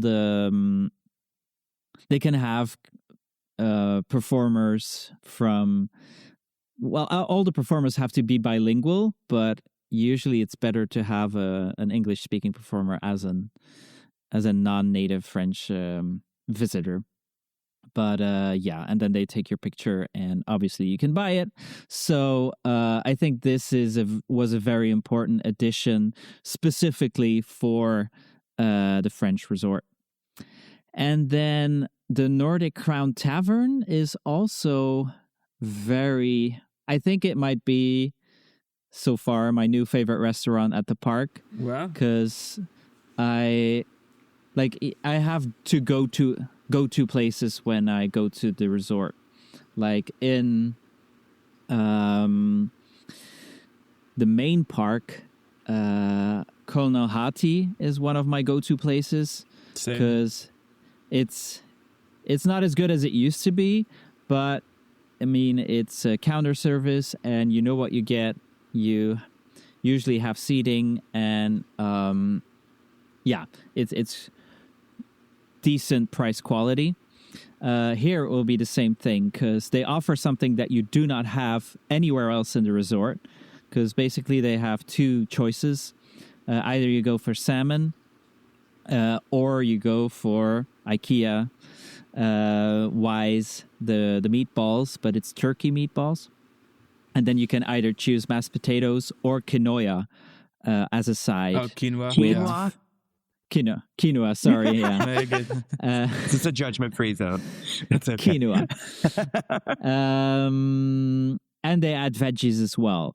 So you have that, and it's a fixed menu. So, you can go opt for the menu, and the menu offers you the main dish. There's a little dessert and a drink, and I think it's 22 euros, which is more expensive than how much a menu used to be. But I feel like given the vegetables, given the dessert was quite nice as well. It was like a white chocolate cake. Was that the fruit cake. everlasting snowflake? That's the one, yeah. That was really good. So yeah, for me it's definitely a hit, and just like they did at the new restaurant in World Premiere, it's all screens where you have to place your order. Like ordering kiosks, yeah. Yes, ordering kiosks, and from there you just wait and find a seat. It's not super large, the restaurant, but on the right side, I mean, when you enter on the right side, there's more seating, so best to go that way. And there's a lot of nice Easter eggs everywhere as well. You can see one of the cats of an Olaf short that's hidden somewhere upstairs, so that's nice. And that makes me think of something I forgot to tell about the Arendelle boutique as well, because also there the theming is quite extensive, and one of the puppets really looks like a famous character of another theme park in the Netherlands, you know, because it's a wink to Pardoes, obviously because of the history of Michel den Dulk, the main designer now at the Paris resort, who used to work for Efteling. Oh, interesting. Because he's a Dutch Imagineer. And so, you can really see the puppet in the display when you exit. Right before you exit the store, look to your right corner, and that's where you'll find him. Interesting. Cool. Okay. And we didn't get to go into the store because it was like pretty much limited exclusive VIP club over there. And I think it may have been open during. There was a queue for it during our preview, which is we're not big Frozen people. The stuff we wanted was more like going to be general park merch, which is sold at the boutiques around Adventure Way. So, but overall, I do want to mention that the overall vibe and size of it's actually larger than Hong Kong's. Even though it's missing the roller coaster, they built this giant fjord. The whole land's elevated. I feel like every building is larger. It's not as relying as much on forced perspective as Hong Kong is. Like you walk into Hong Kong, and on photos it looks pretty similar, but in Hong Kong everything is just much smaller. It's all just much more forced perspective heavy. As we're here, I really felt like there was a sort of scope to it, especially because a lot of the buildings line up along Adventure Way. It just felt much wider. Pretty much from the bridge all the way until Lion King is all frozen because of the waterways they built, and it's just more, it's just larger. It feels like it's a bigger scope. I like the little, what is it, like a light tower, like a lighthouse you can go into. Oh yeah, that's true. It's very cute. Like I'm not missing the coaster as much personally. It would have been nice to have a secondary ride, yes, but I don't think that coaster is going to be a good fit for this park anyway. Like it's low capacity, it's small. Yeah, I agree. But people would have been pissed because the line for that would be so long all the time, and it's such a short ride. Like the shortest little coaster because it's just supposed to be like a roller skater type experience. So the only way it would have worked is if they had like expanded the ride layout and something. And that just, I think what that park really needs is like another major family coaster with really high capacity and not whatever the Oak and Kitty coaster is, unfortunately. Yeah. But as you mentioned, Sean, like when you exit World Premiere and you start walking on Adventure Way, what you will see in the back is the North Mountain. Yeah. And the frozen area. So it's really a marquee point for the park alongside Adventure Bay. But my only issue with it is the name, because I feel like, why is this a world of Frozen if, for example, the Chef Remy and Ratatouille area, which is also a ride, a restaurant, and a store, then not a world, you know? Like, it's okay, one of they call it Worlds of Pixar. Worlds of Pixar consists of but at least 3 worlds, if not 4, maybe 3.5, or possibly 4.5, but definitely multiple worlds. My beef is that it's Disney Adventure World, but we're up to like 7.5 worlds now. So, like, it really should be Disney Adventure Worlds. Or Disney Worlds of Adventure. Worlds. But they only consider it to be 3 worlds. But Disney Worlds of is. Pixar has several worlds in it. So you have World of Frozen, Avengers Campus, and Worlds of Pixar. Yeah. Sure. But still, like, it feels...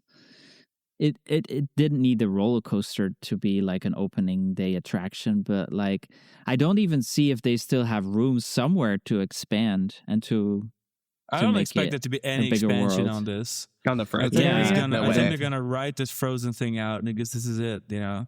Mm-hmm.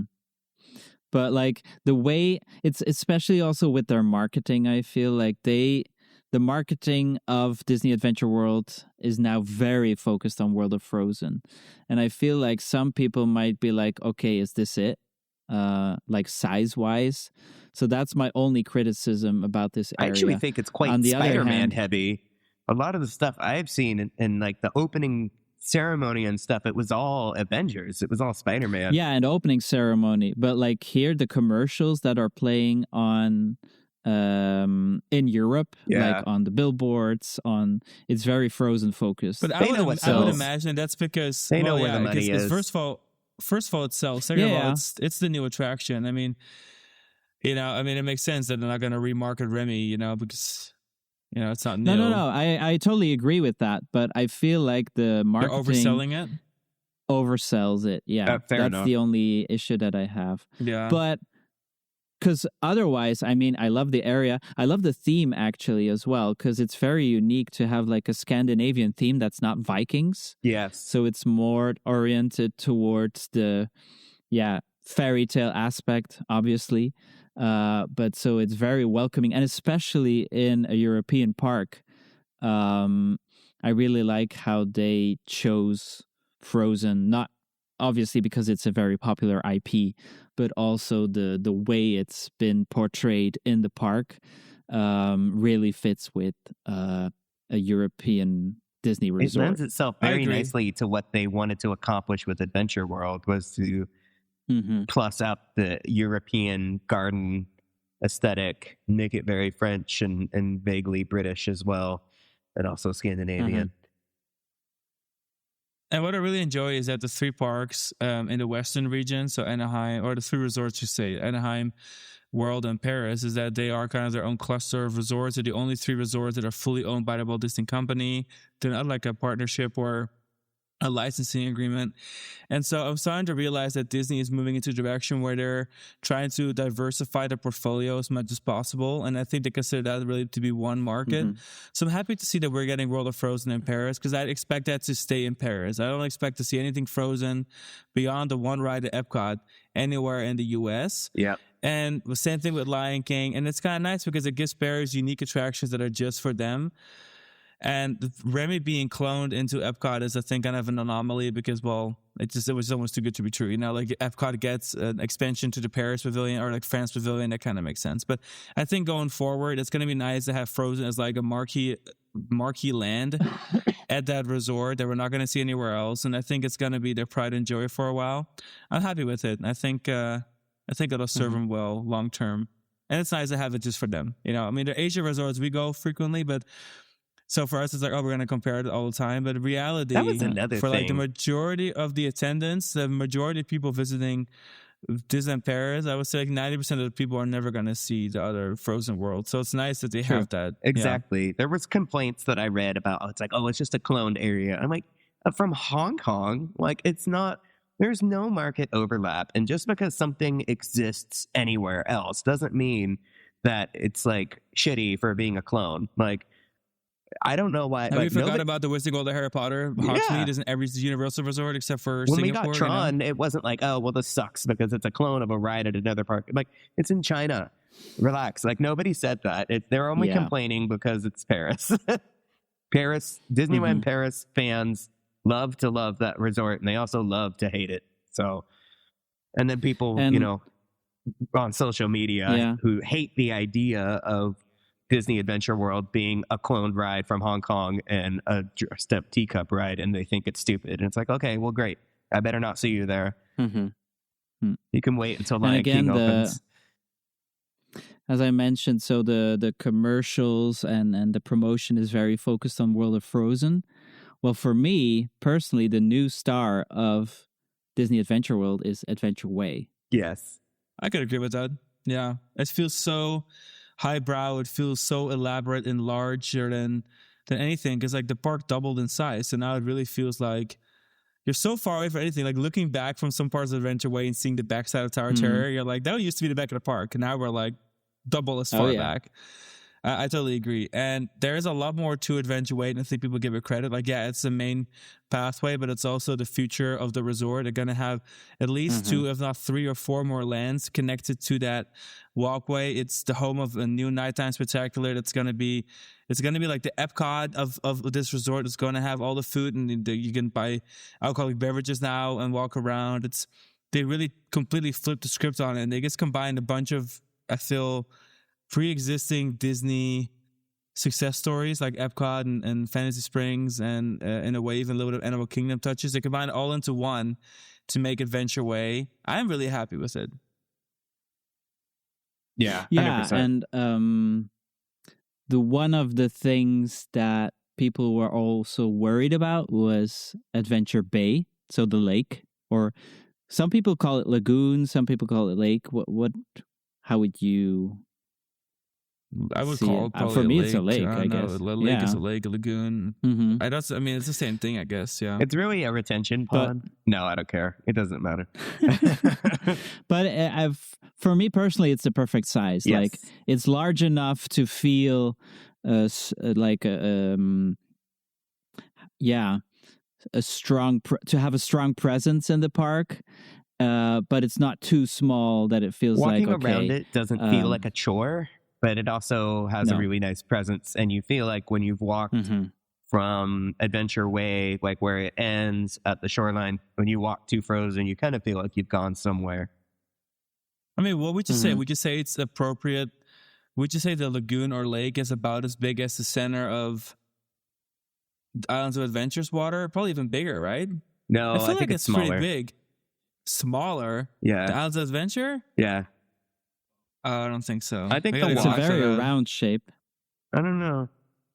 It's bigger than Universal Singapore and their little lagoon. Now I'm curious, because to me, maybe because you actually are walking alongside of it, as we're at Iowa, you have to walk on the actual midways. Yeah. Maybe maybe you're right. It just feels farther with Iowa because the walkways are convoluted and stuff. Whereas Adventure Bay, you really walk right on the edge of the water. 70,000 cubic meter lake. For Adventure World? Yeah. I'm curious what it is for. But I can't, I don't see it for Islands of Adventure, but yeah. Maybe it's about the same size, but either way, it's really grand. It's not. It's crazy Mhm. having that if that fits in the middle of the park, and then to think that all the stuff they're gonna build around it, it's gonna be a proper sized theme park, And and it's that's kind of nice. and it's kind of a circle, I feel, but it doesn't feel like it. If Yeah, the way they built the pathways around it and having the gardens and the gazebos on the inner side of it, and some areas have like 3 levels of viewing, like the previewing area over by Car Show Trip, and then you have the part of Lion King where they have the landscape and it dips into the lake, but having all that dry brush, it really does feel like it doesn't feel like a complete circle. It really feels like you kind of have variety, and there's elevation variety because your bridge is really high up, Frozen is pretty elevated. But then you can be really close to the water at the front. Yeah, I like it a lot. I think it's, and there's gardens all along the way. There's like there's a lot of plants. There's trees. There's flower beds. There's a bunch of little gazebos. There's whatever you call that, where like an arbology, kind of like tunnel. What do Pergola? they call those things? Herbola, whatever it is. Pergola? Like when there's trees growing over the awnings. Yeah, it's Arboretum? nice. It's that one. Yeah. Something like that. And so, as you mentioned, like every bank or edge, I don't if that's the right word, is themed towards the area it's linked to. So, like you have on one hand the Regal View side is themed like that. Then you have the Frozen side, the Lion King side already teased with the landscaping, and then finally you have the brick wall for Avengers Campus. And then there's the unmentioned greenery side, the green side with really bright green fencing. What would you discuss? But that's the fencing. But the edge itself is either Regal View or it transfers immediately into Frozen. Got you. But the light posts are different. Yeah, but we'll come to the get to future later. Let's talk about what we have in Adventure Way. So in Adventure, we got Toy Story Gardens, which you already touched on earlier. So I don't really need to add anything to that unless you guys need to add to that. There's the English Gardens, which are really just like a little gazebo and a stage and some statues of characters. And then they have performances out the day, and Rapunzel performs in there too with Flynn Rider. But I saw there's every season is going to be different characters stationed there. Yeah. Correct. So in spring, it will be Rapunzel. In summer, it will be Mary Poppins. And in autumn or fall, it will be Coco with Miguel. Oh, cute. Very cute. I like that a lot. Then there is the Rapunzel Gardens, of course, which have the little waterway with a little boat and the lanterns. And then there's a Rapunzel Spin there, which you would think on paper is a really odd ride. But the way they really like themed it and dressed it up, it looks so good. It looks great. I think It's it was adorable. awesome. We rode it, and like it was too cold to spin the thing because like your hands are freezing and the wheel is freezing and it's heavy. So like most of the people riding were just kind of sitting and letting it spin on its own. There wasn't a lot of like mad tea party, teacup spinning action going on, but it's a super cute ride. I really like the artwork on the ceiling. Yes. Because it has a lot of the characters from the movie. It just remains a weird choice to have a teacup ride again in the resort. But And like Disney also always with duplicates lanterns. flat rides. Yeah, but still, we already have that with the spinner rides like Tapis Volant and Orbitron and Dumbo. And so And just wait, you're going to get another one of it's- those Cars Rally Racer rides, but it's the one where you're on the trailer and it swings back and forth. yeah, probably at some Buckle point. up. But maybe even that, yeah, it would have been weird to have it in the same park. But yeah, they could have chosen something that was more unique. But on the other hand, they needed a family ride that was accessible for almost everyone again, because that's what that park was missing. But that's why I'm happy with the other ride coming to the resort. Well, to the Adventure Way there is going to be unique for the resort. Yes. But we'll touch upon that later too. Yeah, I will say, as having kind of like the 4 gardens as you walk your way up to Adventure Bay, having, Toy Story Gardens, the English Gardens, and then having Rapunzel, and then we'll discuss it more later up. And then all the 2 gardens at the lake having the 2 rides. It just kind of works for me. I think it's nice to have something, and I almost look at it as like an Epcot pavilion in my head. I'm like, okay, like every garden is like a little different touch of, like a theme, and then some have rides, and I guess I just look at them like that. And I do enjoy how it's just a weird idea to me to be like, oh, let's build a bunch of little gardens and then, people just walk over a little bridge by the water. It's just cute. I like it a lot. But I do agree that it may feel a little bit weird to have another teacup ride. I'm not as bothered by it. But for me, it's all about the vibes, I guess. It is interesting that that's the first Disney resort to do 2 teacup rides. The fact that Magic Kingdom doesn't have a duplicate teacup around somewhere, but Paris does, is like a little... But give it time. Like, I'm sure that we will get another teacup ride now that on the other hand, Pandora's box is opened. we probably would have complained it was a carousel, but Yeah. like the classic one, but it would have fit, but It's like Disney World's got 4 Dumbo rides, 2 carousels. Like, we've got everything. almost 3, no? I think, well, how many? Let's see. No, I think it's just going to be 2 carousels. The one at Animal Kingdom and the with one the new one at Animal Kingdom. Okay. at Magic Kingdom. I don't think there's another carousel. Is there? And Never then mind. Carousel progress. the Adventure Way is lined up with a bunch of little stores. I kind of like how they do that at Walt Disney Studios in particular. They're really good about food stands that are indoorish, and then a lot of little indoor stores. Paris is one of the only resorts that doesn't just sell stuff on the cart everywhere because the weather is just so inconsistent. And I kind of like having a small boutique. So Rapunzel has one. Then there's one right next to Regal View that we got these Spirit jerseys from. They're That's very like all Adventure sophisticated World little merch. stores. Yeah, there's the small one, the new one for Tower of Terror. That's right next to Tower of Terror. It just sells like snacks. Like, it's nothing special, but they're all like really cutely themed and they all are indoor. And it's a great place to warm up and get a cup of coffee too, which is another thing. It's very, very Parisian. You could just walk into pretty much any store, exit gift stores, anything. They have like a coffee machine. You just get a little espresso. Like, it's mad chill. I love that part. I love the coffee culture. I love that. Then there's the Regal View restaurant and lounge. So we did the lounge. None of us did the restaurant, but you said there was a friend of yours, Sven, did the restaurant? Yeah, so they also had cast member previews, but when we went, you had a kind of a lottery, and unfortunately we didn't get it. But the funny thing is, my friend, he got to eat there, but he had the children's menu because also that needed to be tested, So, but as there were only cast members. But what's unique about that restaurant is that obviously it's also a character dining, so you have the princesses, but the princesses are a bit on, it's their casual day, because obviously in the Disneyland park you have l'Auberge de Cendrillon, so the character dining with the princesses near Sleeping Beauty Castle. But they are all dressed up and in their princess dresses, while here the princesses have their more casual outfits, like Belle, outfits. For example.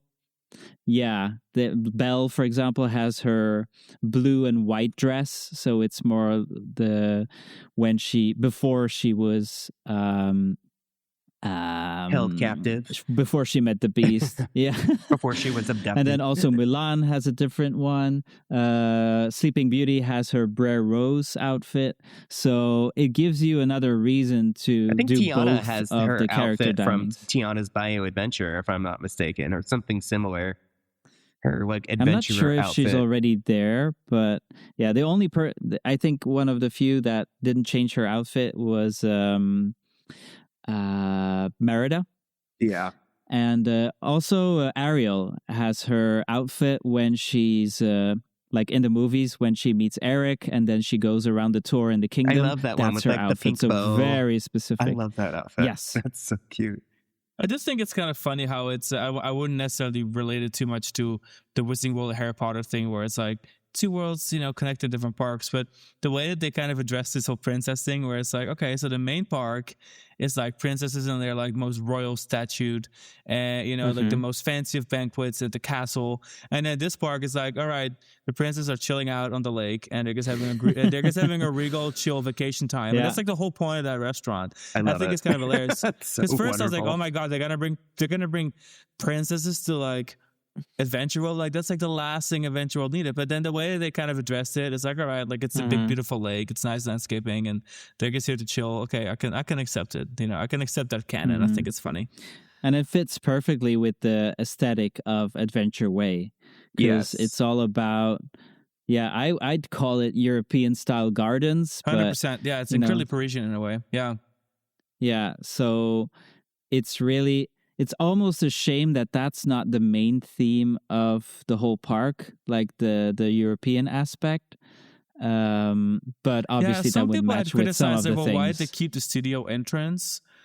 Because why isn't it not just all cohesive with the rest of the Midway? And in one way, in one sense, I agree with you, Sven, where it's like, well, it could have been like, well, we walk into these beautiful gardens and then, Frozen's at the end of the gardens, okay, it could have been really cute. But at the same time, it's like you enter Disneyland Paris, but the park Disneyland, but going through gardens. At this point, I kind of appreciate that they tried to having another world in there. It pays homage to the original. I like the way that you enter the movie studios, which is still very Disney. And then, you enter the world premiere and enter the movies. And then along the gardens, all these movies are represented. It still kind of works for me, but I do get some of the criticism. I just don't know if a garden entrance would have fixed it, but I get what you're saying. I'm so glad that the curb appeal at the park has stayed the same, because if there was anything that really worked about the Walt Disney Studios park, it was the entrance plaza right there. And the Tower of Terror standing right over Studio it. One, the Tower of Terror, it's always and been the a good Tower. entrance. Like all of that visual drama was always working for that park. So I'm so glad that they kept that and canned the rest, basically. I will say, we've always said this, and when we talk to each other just casually every day about whatever theme park stuff, Alex and I have always discussed that we just think Walt Disney Studios had one of the best entrances ever. It was always something about it, even though the park itself wasn't great. It was always something about like entering the studio gates, having a little courtyard, then entering a soundstage, and at the end of the soundstage, you enter the movie itself. I think it's one of the most clever and one of the cleanest transitions. It's very meta. It's really very nice. Like of all the park entrances, like Animal Kingdom, Walt Disney Studios, now Adventure World, Park Disneyland, and then Tokyo Disney Sea are like the four. I think like, wow, those are like really grand entrances. And it's those just are clever. Really cool ideas. No other park does it quite like that. But I guess it will be good if we wrap up the Adventure Way, because what's left is, besides the main restaurant, Regal View, you also have the different other restaurants that they added, we and went to food the kiosks. lounge. I must mention that real quick. Oh, yeah, sorry. Yeah, the we lounge. had a good experience. The cocktails Drinks are a were little great. pricey, but the vibes are great. Obviously. It's pretty high quality. It was really nice being able to look out over Adventure Bay. It just felt like a really chill, relaxed space, just the right size.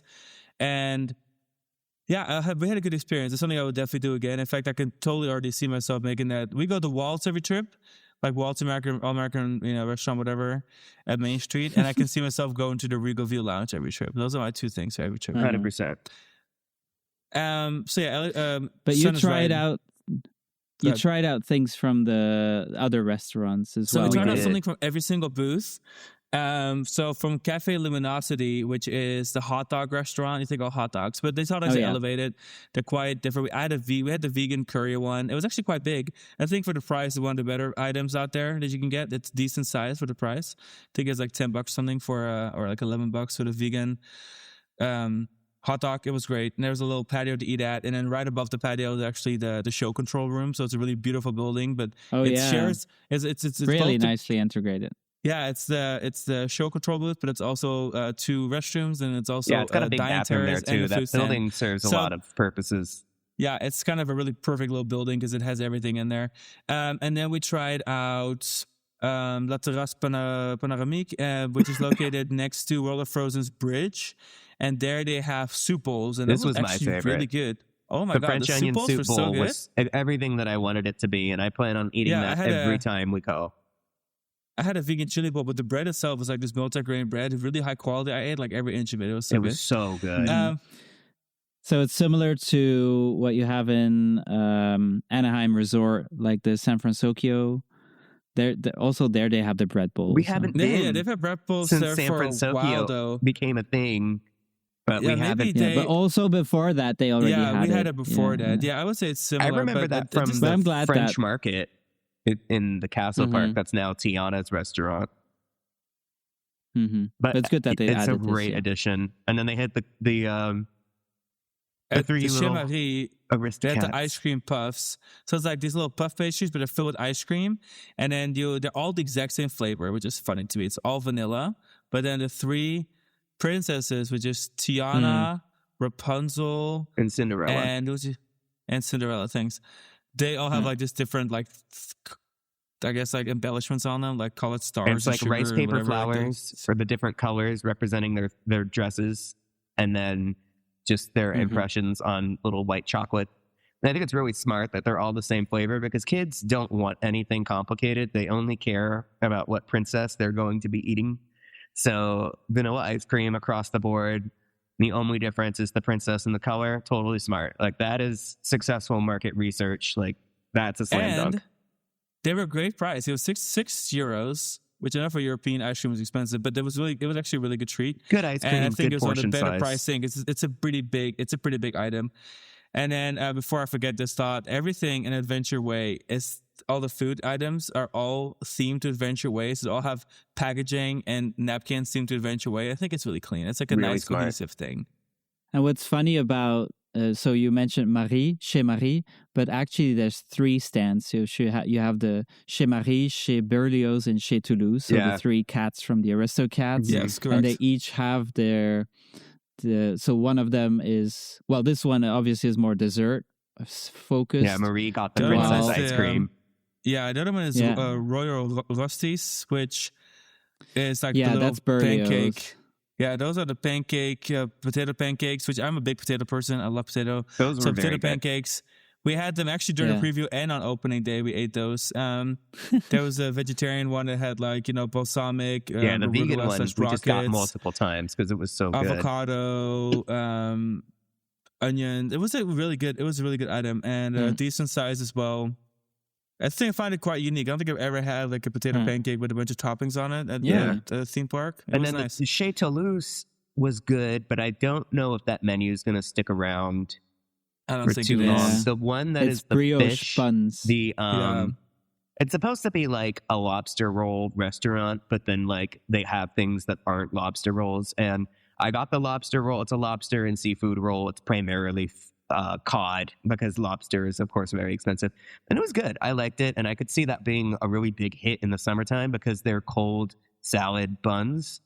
But the other ones, I don't know if they're quite like, I don't know if the other ones. So I had the vegan one, which had just like a tofu based Avocado love. protein. Yeah, it had avocado. It had kind of like pico de gallo on it, and it just felt very similar to what they had on the potato pancakes, but it also felt kind of similar to the hot dog place. But then like it just wasn't quite as good. Like I liked the idea of the brioche buns, but for the price, I found it too to be expensive.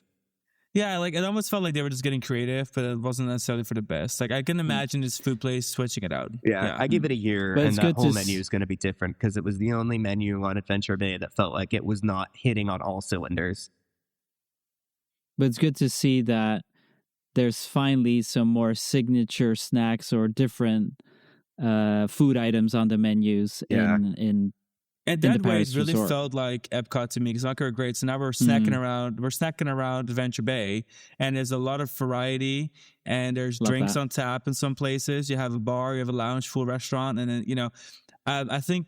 But they were kind of teasing that, like when there was creators were invited to do like these tours with the Imagineers, and they were kind of discussing that. And I'm thinking to myself, okay, like that sounds great, the whole Epcot thing, but is it really gonna fit? Is it really gonna work? But it felt pretty chill.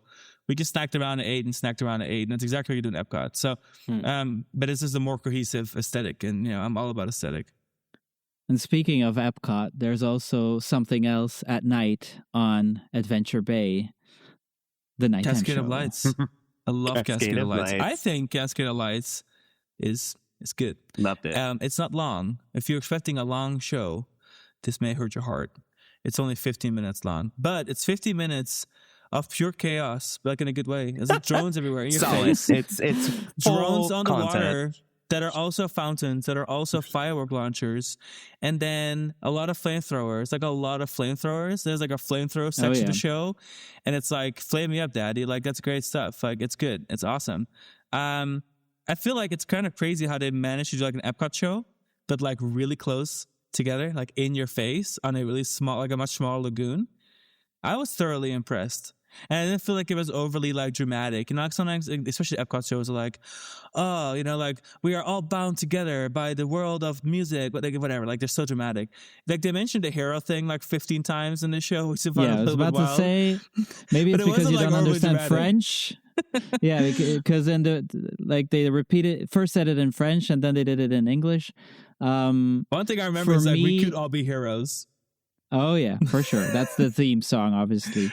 But yeah, the thing for me is that for me it feels like the first show they put on that lake. So it's not perfect yet, but it's very good in entertainment wise. Like the effects are very nice. The drones, like some of the scenes, I had chills when the Zootopia scene began because of the way that the lake, yes. As I said, the lake is a circle. Everyone is in the circle, so the drones really use that aspect, and so they turn into a state. They really turned the area into a stadium. And it's not just the drones. My favorite aspect about this area is the large lights, the cinema lights. I don't know how you would call that. Yeah, like the spotlights. Like the whole lake on the backside of the walkways is just lined up with really nice light equipment that I didn't even realize it was there. I don't know if they're behind walls or what they are.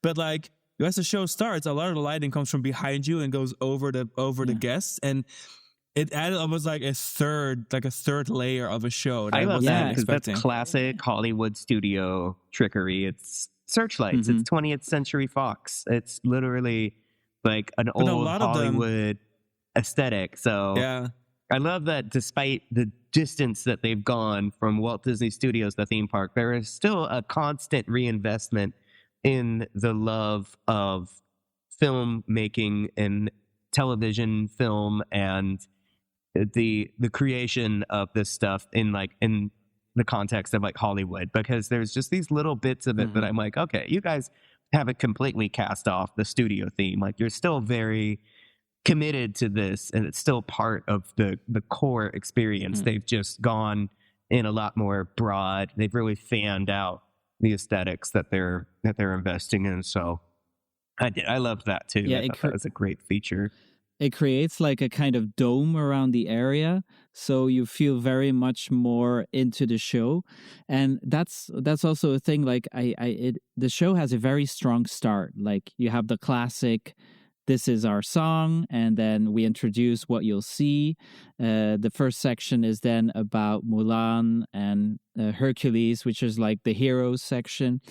Then you have the Avengers, but then it kind of goes down like visually, like it's Pixar, so you have some of the Pixar scenes, but I don't know. The sound is I watched it again on YouTube today, and I feel like the sound, something is missing there in the Pixar scenes. So I will say that I was really, really impressed with the pre-show music, the score that they have, like the versions of all the songs. I was really impressed, and I can really feel that everyone's kind of getting into the feels and the moves, and like, you know, it felt, especially when it was like really busy during that opening night, they were all using their flashlights. It felt really, almost like, oh God, how do I say, like powerful. Like it was a really good atmosphere. But then during the show itself, there was a couple of sections where I was like, man, I wish the music was better. Because I know what they're capable of around this lake. Because the sound is so good and the equipment is so high tech and new that the sound is awesome. But then some of it fell a little bit flat. I can agree with that. Or like I thought that sorry, go ahead. No, exactly that. The build up is amazing, and then you have the Zootopia scene, and then from there, Avengers is still good, maybe a bit too long, but that's one of the scenes where the water drones really come to life for the first time. Yeah. Because I think those water drones, they don't fly, they stay in the water, and it's super cute when they arrive on the lake. Yeah. Because that's also a thing. During the day, you just have one section that is visible on the lake, but at 8 o'clock, the bridge that connects Adventure Way from the east side towards World of Frozen opens, and that's when all the platforms start coming onto the water. And then right before the show starts, you have like this line of almost little ducks, but it's actually the water drones and their lights that come up the lake. And that's super cute to see. But I feel like if you're not in front of the barrier of the lake, it's hard to see them. Yeah, it's true. The drones, I think the first time we saw the show, we were at the water at first, but then we realized we were dead center between two of the water screens, so we moved over a little bit, but we had to stand one level higher, and immediately it was already noticeable that the water drones were not as noticeable. The second time, I was kind of elevated enough where like I was on the second level, but it was like a big distance. I was right over by kind of between Regal View and Lion King, and then when I was actually able to see the water drones, and they do add a lot of atmosphere to it. But yeah, you have to stand in front to enjoy them. But I don't think the show relies on them though. They're like a nice addition. No, but if they no, weren't it's there, I an have not addition. been bothered personally. Yeah, and speaking of that, so you have 4 positions that are best to stand. Either it's the viewing platform to the left of the Regal View, because there during the day you have the World of Frozen, which, by the way, the lighting on the North Mountain sometimes goes along with the show. So that's really cool. Then if we go clockwise, then we are on the Lion King section, and that's actually the best place to stand. Yeah, that's where we saw it, and I think I enjoyed it the most. Yeah. And honestly, we were standing right next to all the Imagineers and Droinosis or whatever Dronosis. Yeah. Like they had their own little private viewing party, and we were standing right next to it. So like I knew it was a good spot because there was no way they were going to like not have a good spot to watch it from. So that worked but it's out pretty also well. that spot because behind it, when you look in front, then you almost have a blank canvas, except that's probably one of the reasons why the drones are gone in the main park, because you could see the drones from the other show. Yeah, we were actually watching it at the same time, and I could see like Mufasa and stuff in the distance. I'm like, oh, that's great. Yeah. And then obviously you have the side of World of Frozen, which is, I think it's an okay side, but then the worst side at the moment is when you are in between Regal View and Frozen. That's where we saw it. But on one hand, it's more quiet because as it becomes a dead end. Yeah. The bridge is... So actually, that's where we saw it the first bridge. Night. The only reason it's a dead end is because Frozen had a wait time to get in and out. It was a one-way traffic, but the bridge on opening day was actually closed for the show. So when we saw it during previews, the bridge stayed open the whole night. But I don't know if they fixed the problem, but it's kind of like Epcot now. Like on the 29th we saw it, the bridge was completely closed. So during the show, it was a full loop again, but just good. Gotcha. But on the other, and also a downside on this is because you don't have a blank canvas because of the construction works of the Lion King, because the lighting there stays on while all the other lights go out. True. So that's at the moment, but I mean, you'll still have a good view of the show and yeah, I will say it's so funny to me. They opened the Adventure World, Adventure Way, all that, but then like there's 3 massive cranes like standing right next to the Midway constructing Lion King, and then there's of course Up that's not constructed yet. So it's like one of those things where it does definitely still feel like there's work to be done, but it's all good. It's all good. It's all good. But overall, I enjoyed Cascade of Lights. I wasn't as bothered by the 15 minutes thing. Because sometimes less is more. Like I don't need a long show if it's a lot of dragging on stuff. I just like that you can show up and watch it, and like you don't have to stand for 45 minutes like you do at Main Street to like wait for the show so that you have a good seat. Get a decent view. There's just so many places to stand and enjoy the show. Or even with Epcot's all one level. So like if you're not at the front, you're gonna have to be tall like we are. So we can stand a few people back. But if you're short, you're gonna have to wait like a half hour to an hour for an Epcot show. Watching the show. Having the 3 to 4 tiers of viewing, like having the built-in stadium. Brilliant.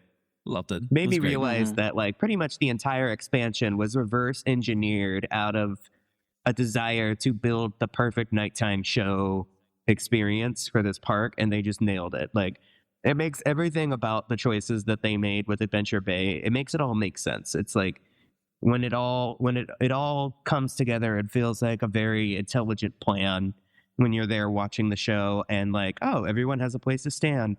You don't have to show up early. And then when the show's over and everyone leaves, it's not like this huge clusterfuck of everybody trampling each other to get out. Like, it all just made so much sense watching it. That was more highlighted when we watched it on opening night, because that was, the first public showing of the show.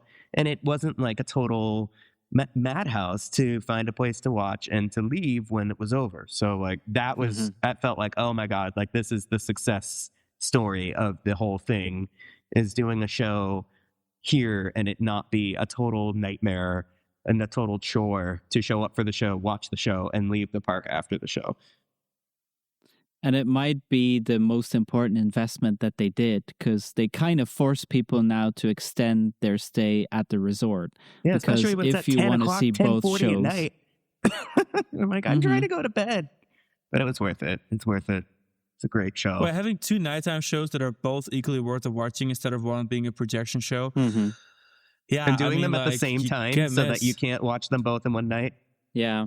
Sneaky bastards. Super smart. I think stand it. That may have I stand though. I have a suspicion that may have something to do with the fact that Cascade of Lights is slightly shorter, because it was really obvious to me on opening night, because both shows are happening at the same time. But as we were leaving Adventure Way and we're leaving the park, the other show was still going on. There were still fireworks. So it's really clear, like they can clear out studios or Adventure World pretty quick, and then they clear out The Castle Park after.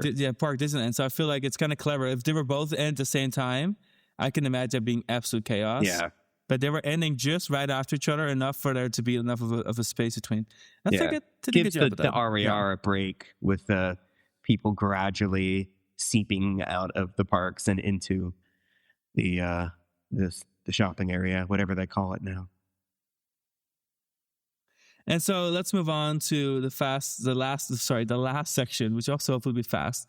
The last section of the episode, and that is going to be the future of Adventure World. Sven and Alex, I'll let you guys take this one. We'll start with the up attraction. The up attraction, there's no date on when that's coming, but construction is moving forward. Like the building is already. I think most of the main building for the queue has been going vertical. But yeah, I think that will be important to add some more kinetics to the Adventure Way, because it's a bit more of a calm area, but that will perfectly fit with the vibe. The walkway. The vibe, the gardeny vibe. And then something else they've announced for this summer is the Disney Princess Cavalcade. So besides the little show in World of Frozen with the boats, on the Adventure Way around the lake, they will also have this cavalcade with the princesses with 4 themed parade floats. One of them will feature Moana, or Vaiana in Europe. So again, it's the entertainment of Disneyland Paris that really fits. And I guess it will be certainly on the area between World of Frozen and Regal View, which now is a little bit more quiet, let's say. So the fact that they're adding that is definitely typically Disneyland Paris, Yeah, I'm actually kind of excited for that. Using that whole loop as like a parade route, I can see it. Except for, I have a hard time imagining how it's going to work if Frozen still has a wait time to get in. So I'm hoping at that point there's no more wait time to get in, and they can just do the whole parade going around. Yeah, that's going to be nice for sure. And then there's the thing I'm most excited for, and that's the Pride Lands. And we've already touched on this on a previous episode about Adventure World. I think everyone kind of already knows. A massive Lion King land is under construction. This land is actually going to be larger than the World of Frozen, which I'm happy about, because Lion King deserves it. Yeah, it's going to be almost twice as big. The ride show building alone it's going to be one of the largest rides ever made for Disneyland Paris, as like think Splash Mountain size, but even bigger, because the boats are going to be 3 across. Now they built a test drop, as you can see from Adventure Way, that's right behind Cars Road Trip, and man, it's a tall drop. I was like, what? It's like that is a thrilling tall drop. It's going to be a proper thrill water ride, and it's going to be based on a 1994 animated Lion King movie. I'm really excited for it. Of course, construction's already started. It's already vertical. And it's going to be 120 foot tall Pride Rock. So it'll be like 2 mountains by the time it opens on the lake. It'll feature a 52 foot tall drop. It's already been announced, I guess. And lots of physical media. It's going to be animatronics heavy, if I understood that correctly. And restaurant, shops, meet and greets. Alex and I were wondering if they would move the arenas of the Pride Lands over there, because it'd be kind of cool to have another attraction. Yeah, you at talked land. about that in the previous episode. But What do you think? I think I agree with the fact that they'll keep it separate because aesthetic is it's so different. more. Yeah, although isn't it in Hong Kong Disneyland that Adventureland has also the show there? They have Yeah, a but show that's similar I to mean- the Animal Kingdom show. Which I Oh, hate okay, that never show. mind. Blech. I mean, it's very family friendly, Yeah. but yeah, for now, I think because that's the thing about the shows in Disneyland Paris, like Mickey and the Magician and Together should have been switched, but it is what it is. The same with the Lion King in Frontierland. At some point, they might change the show, but the thing is with Lion King, it's probably still the most popular Disney IP in France. So maybe with Frozen or something, but definitely Lion King will always remain important. And so the fact that they have one in each park, one thing centered around the IP in each park, will be a reason for get people to buy 2 tickets, So, yeah, other than that, I think, I'm curious how it will differentiate from Adventureland in the main park, and what they'll do with the Lion King theme things there. Will they change it, or will they just keep it as it is? I think you're right. I again, think I it's so have popular. more- They're going to keep They'll it. just keep it all, We've got Mhm. Buzz I Lightyear think in so. both parks. One is a statue, True. one is a ride in Discoveryland. It's whatever. Like, I do think that this is going to be a land that's going to be more aligned with the aesthetics that we find in Animal Kingdom. And I'm saying this because the Europeans love Animal Kingdom. I love Animal Kingdom, but I think generally speaking, the Europeans love Animal Kingdom. So having Animal Kingdom kind of aesthetic for Pride Lands, I think will be a really nice touch without committing to that for a whole park. So I kind of expect them to do almost like an Africa Animal Kingdom kind of vibe to it, personally. Mhm. a Harambe. Okay, I see what kind you of mean. vibe. Yeah. Then it's quite different because it's less green focused and more gray and beige tones. Yeah, I think it's going to be, just as naturalistic as possible. But then inside the ride, it's all going to be actual, like, animated movie. Because I think And for finally, a second, they were really... Sorry, go ahead. no, I was going to say finally a water ride for the resort. Yeah, 100%. As well, They needed that 'cause- for like 10,000 years. But also, I think they were going to commit to that the live action aesthetic, because it was going to fit the aesthetic of the Animal Kingdom-y kind of vibe first. But I'm so glad that they, like, after all the backlash within like one single day from the announcement, they were like, kidding, it's going to be the 1994 animated movie. I think that they're going to still keep the aesthetic pretty naturalistic. So looking forward to that. And then what do we think is next, guys? Is it going to be Moana, Avatar, Zootopia? Who is it? There's rumors for all of the future. Avatar, I think, originally was like the obvious next choice because they kind of let it slip with the names of the 4 little sections, the 4 little barges of the nighttime show, and one of them being Na'vi. All the other ones are named after RC Racer and Frozen and Lion King and such. But I could also see Moana being the right choice for that expansion. I don't even really care what the theme is. I think what the important thing is that it needs to be a high capacity roller coaster.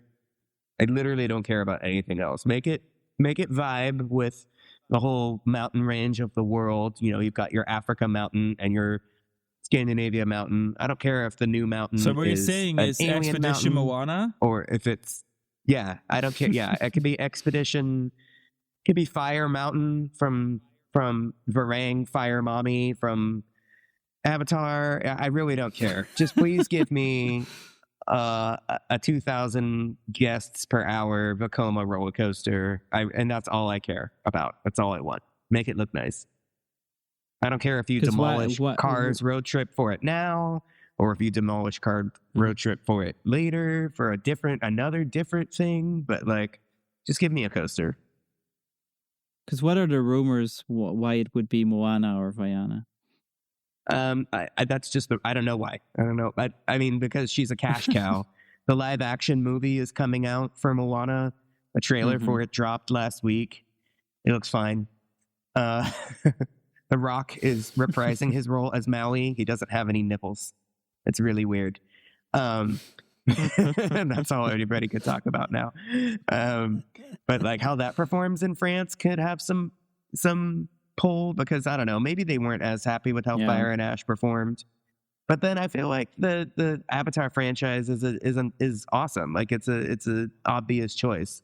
It's not a matter of if, it's when and where. So maybe the when and where, and I think Moana's the same way. I think and Zootopia, all these franchises are a matter of when they're going to build them, and where, in which park, or where on the resort it's going to be built. And so all of these things I think are going to happen. It's just a matter of like, well, what works with Adventure Way? What works in these slots of land? What works is there something that we can do well in the slot of land between Cars Road Trip and Frozen, where we keep Cars for another 5 years, and then put something else that works right on top of Cars that'll bridge itself between Worlds of Pixar and the franchise that they choose to go with and the plot next to it. So I think that's the real only question. And then which of these franchises will lend themselves best to the kind of attraction that Adventure World needs next to help round out the ride lineup. Like Moana is inevitably going to be a water ride. It would be another water ride on the Adventure Way. We have a indoor like baby Pirates of the Caribbean type ride, and then we're going to have a Splash Mountain type ride. Is there room for a water ride that will inevitably be the focus of the Moana area if they do Moana on the resort, on the loop? That's why I really wanted it to be a Avatar ride, because I wanted it to be a smaller version of the pirate system that they use in Shanghai that they're going to get in Anaheim. But I wanted it to be maybe themed to a different environment in the franchise, because that would have been like, okay, yes, it's a third boat ride, but it's a very different boat ride. Very different. It's a really high-tech dark ride Moana, boat ride, too. Not a flume necessarily.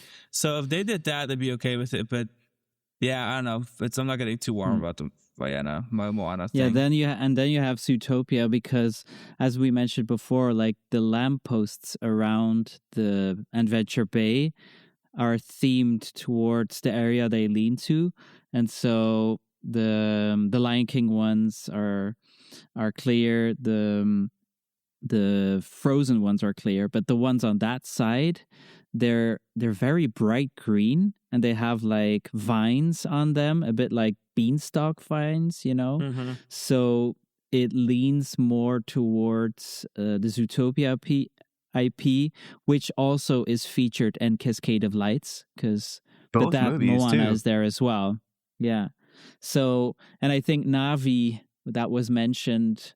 I mean, they announced a Star Wars land and they scrapped it for Lion King. So nothing is for one certain. Word. Yeah, nothing is for certain. Yeah.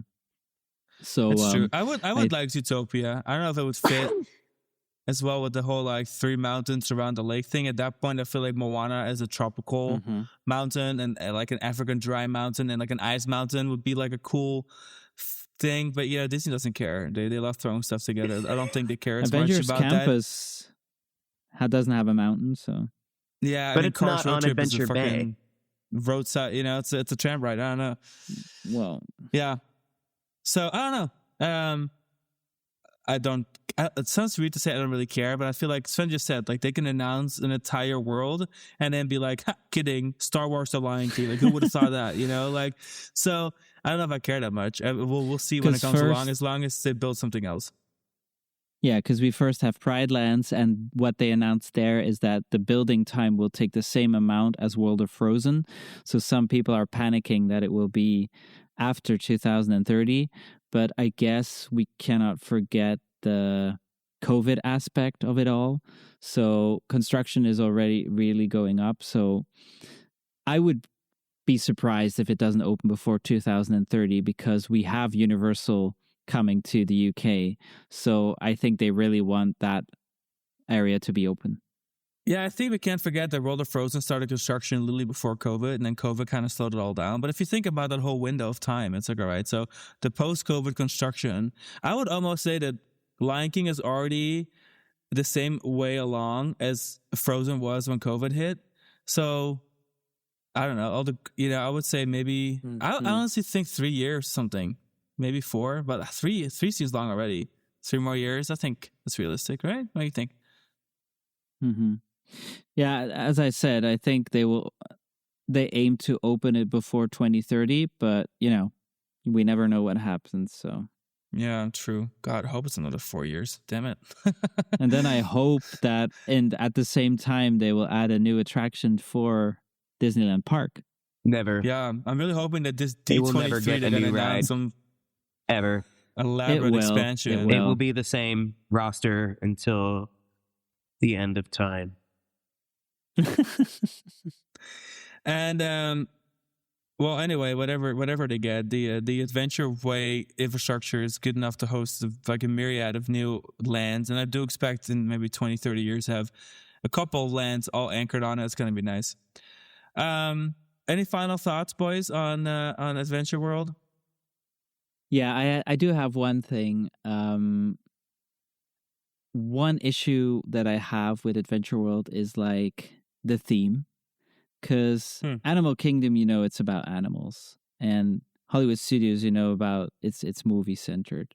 But now we shift towards adventure as a theme, and it's just harder to visualize what adventure means, especially because the execution is so different in the different worlds.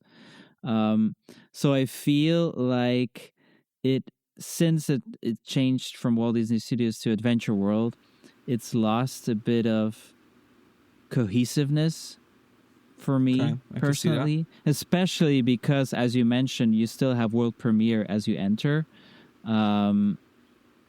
Honestly, the GP, the general public, won't care because already for several years I heard general public people saying that they preferred the Walt Disney Studios over the main park because it had more thrilling attractions. So now I feel it finally becomes more of a theme park instead of an additional themed area almost to the resort. So it's a bit, but maybe with Lion King coming, maybe with the future attractions coming, it's also due to the layout, because normally you have like the classic way, and then from the center you can go to the different areas, a bit Epic Universe style wise. But here, obviously, you start with already a split between going straight ahead or Pixar and Avengers Campus. So you lose a bit the control of having that connecting theme. That being said, it's again, Adventure Way is really what the park needed to have a new heart in the park. I almost look at it like this: like you could just go straight ahead, and you can still access Adventure Campus and Worlds of Pixar from Adventure Way. It's just that you also have the option of doing it from like Tower Terror area, and it reminds me a lot of the Disneyland and Tokyo Disneyland. Tokyo Disneyland does have the traditional like hub, but you can also choose to just split off in World Bazaar and go straight to your lands you want to go to. So that's how I look at it. I'm like, okay, yeah, you could just take Adventure Way and go to those lands, or you could just split off early and go to those lands. So I'm personally not as bothered by it, but I do still understand completely that whole like Adventure is such a random name. Like, I mean, I know it's really made to, I think they really want to, for social media, not only, but also for search engine optimization. It sounds grand when there's Universal coming to town. Like, you have the Disney Adventure World. I understand the wording is all really carefully chosen for marketing purposes. I do agree that it doesn't really mean anything. Like, what does an Adventure World mean? Like, what even is an Adventure World? But I guess I'm just bothered by it. I think they just wanted to set themselves up so that if whatever they did in this park, it would still subscribe to the modus operandi of the park. Like, if your park doesn't really have a theme Yeah, in a other way than that, But that's easy. it is easy. It's Yeah. lazy, but that's fine because it's the second gate and you can do whatever you want. California Adventure, Oh, you're right. I think, is Like the in a way, inspiration. it's not. Yeah, but California has like the they're not California committing. theme. It's still there. And this one has Yeah, that but filmmaking barely. theme that's I mean- still there. I will say in a way, Silence. not committing to a particular theme or particular idea is not bad. It's just that No. that's why they also don't have to commit to an idea or a theme. I don't mind it. It just gives them a blank canvas. If they decide to pop my Moana, Avatar, or whoever else is on the list of options in there, it's okay. It's a blank canvas name. I'm not as bothered by it. But, I mean, it sounds a little grand for what you get right now, but in 10 years from now, Disney Adventure World may actually include quite a bit of e-ticket attractions that people will travel the world for. So I think long term, the name makes sense. But now it may sound like a little bit of an oversell. I'm glad you brought up Epic Universe It's because always oversell. I want everyone to know that Disney Adventure World will never, ever be the worst name of a theme park that debuted this decade. Because Universal Epic Universe will always be the stupidest name of any theme park that has ever existed in recorded history. It will always be so dumb that it like makes my head hurt. So Adventure World, it's like, whatever. I don't know how anybody has And the why? capacity to complain about Adventure World when Universal's Epic Universe exists. It's just horrible. It is Why are you so bothered by it? the fact that it repeats the brand twice, Universal's Epic Universe. Could you imagine if it was like Disney's Adventure Disney? It's just horrible. And epic is a terrible word. It's a Gen Z buzzword. It doesn't mean anything. It's been used so much. It's so tiresome. But I also feel like Epic Universe is the perfect name for that park because it is also a lot of the things that I just described. And I think that Adventure Bay and Adventure Way is such a beautiful example of what Celestial Park in an Epic Universe could have been, but then they chose not to because of budget cuts, and everything is just painted concrete and stickers instead of like beautiful like stone pavers and embellishments and materials and things that look like it takes a lot of time to build them and design them and create them instead of almost like 3D printing an amusement park and stamping it out with the same level of pizzazz as a community college campus. Beautiful. All right, guys. Any more thoughts on a Disney Adventure World that we haven't already discussed in these last 2.5 hours? This episode was too long. Great. So we're gonna wrap this up. This is really a bonus feature. It's really a bonus little teaser, I should say, because we're in the midst of 2 seasons, and our new season is coming up in May. We haven't decided our launch date yet because Alex and I have another one of our big trips planned next month. So it's kind of like I don't know when to record. But it's like every spring and every fall we try to go on a big trip. So that's just happening in the way right now. But when we do launch, we will let you guys know. But it's going to be in May somewhere. And we'll have a launch week as usual with 3 episodes. 1 Europe, 1 North America, 1 Asia. We are going to bring back lots of China this season because we got a lot of comments, personal messages, comments from listeners that were like, oh, I know that people don't like to listen to your China stuff as much as your like European and American stuff, but I really appreciate it. And something along those lines, we received a lot, so I've decided to shy away less from China and maybe incorporate it again in this season for those true listeners that really come back and listen for that kind of stuff, because we love it. But we're also doing this podcast for us. Like if we like making it, we like making it. Yeah, I think one of the issues is that people have less connection with China, but that's just something that you guys can really start because we've talked about that there will be an episode almost China for Dummies to have like people introduced to, okay, you want to start with the China parks?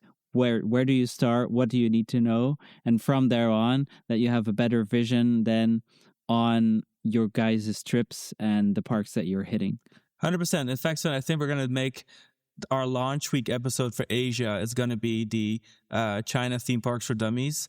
And it's going to be just explaining trip planning, as simple as that. Like we just planned a trip for next month, and how we book our tickets, how we do our hotels, how we do Alipay, WeChat, theme park planning, all that. We'll share that with everyone, and we'll do it almost like an interview style with you, Sven, if you're interested. Yes. And in that way, hopefully that will lead people into our China content. In fact, we already recorded some of it, so there's definitely coming a lot of China this year. But there's also a lot of North America, because I think Alex and I are going to try and hit a serious amount of North America parks this year, while our Six Flags annual pass still gives us admission to these Six Flags parks that were all sold off. So that's a plan. And then we're going to keep the format pretty similar, I think. We're going to keep things the way we did them last season. Last season was awesome. We had a good time. People liked it. And I want to do a couple more concept episodes like Jarga Lake and Astroworld, because that's just good stuff. People like it. How about you guys? Anything you want to add to the season? Obviously, Europe will also be featured, because we've already talked 2.5 hours now of the newest, well, let's say newest theme park. The Europe. closest thing that we're getting to a new Disney theme park this decade. Oh, yeah. And then there's some other cool things opening in Europe, like we're visiting Parc Spirou for their major roller coaster coming, and that will also be featured. So definitely Europe will be present. And with that, gentlemen, this is going to be the end of another super long, unexpected episode. But you know what? The bonus content, hopefully everyone listening, if you're still with us at this point, you've just enjoyed an extra Remember when this hours episode was supposed to be 90 minutes? Pepperidge Farm remembers. I do remember that. 75. 75. God, you guys are such that liars. That was the briefing. I knew it was not possible. You only had me for 90 minutes. Thank you. You got to pay me overtime now. That's great, Thank Alexander. you to keep listening. And with that, everyone, if you enjoyed listening, leave us a review on Apple Podcasts or on Spotify. We are now going just by Coaster Kings, so we're no longer Coaster Kings Radio, just Coaster Kings. You may see that reference for past episodes or some branding transitional things, but going forward, the season is launching as Coaster Kings, because Coaster Kings Radio was complicated and Coaster Kings is easy. And with that, we'll see you guys on an episode real soon. Season 7 is launching in May. Bye. Bye.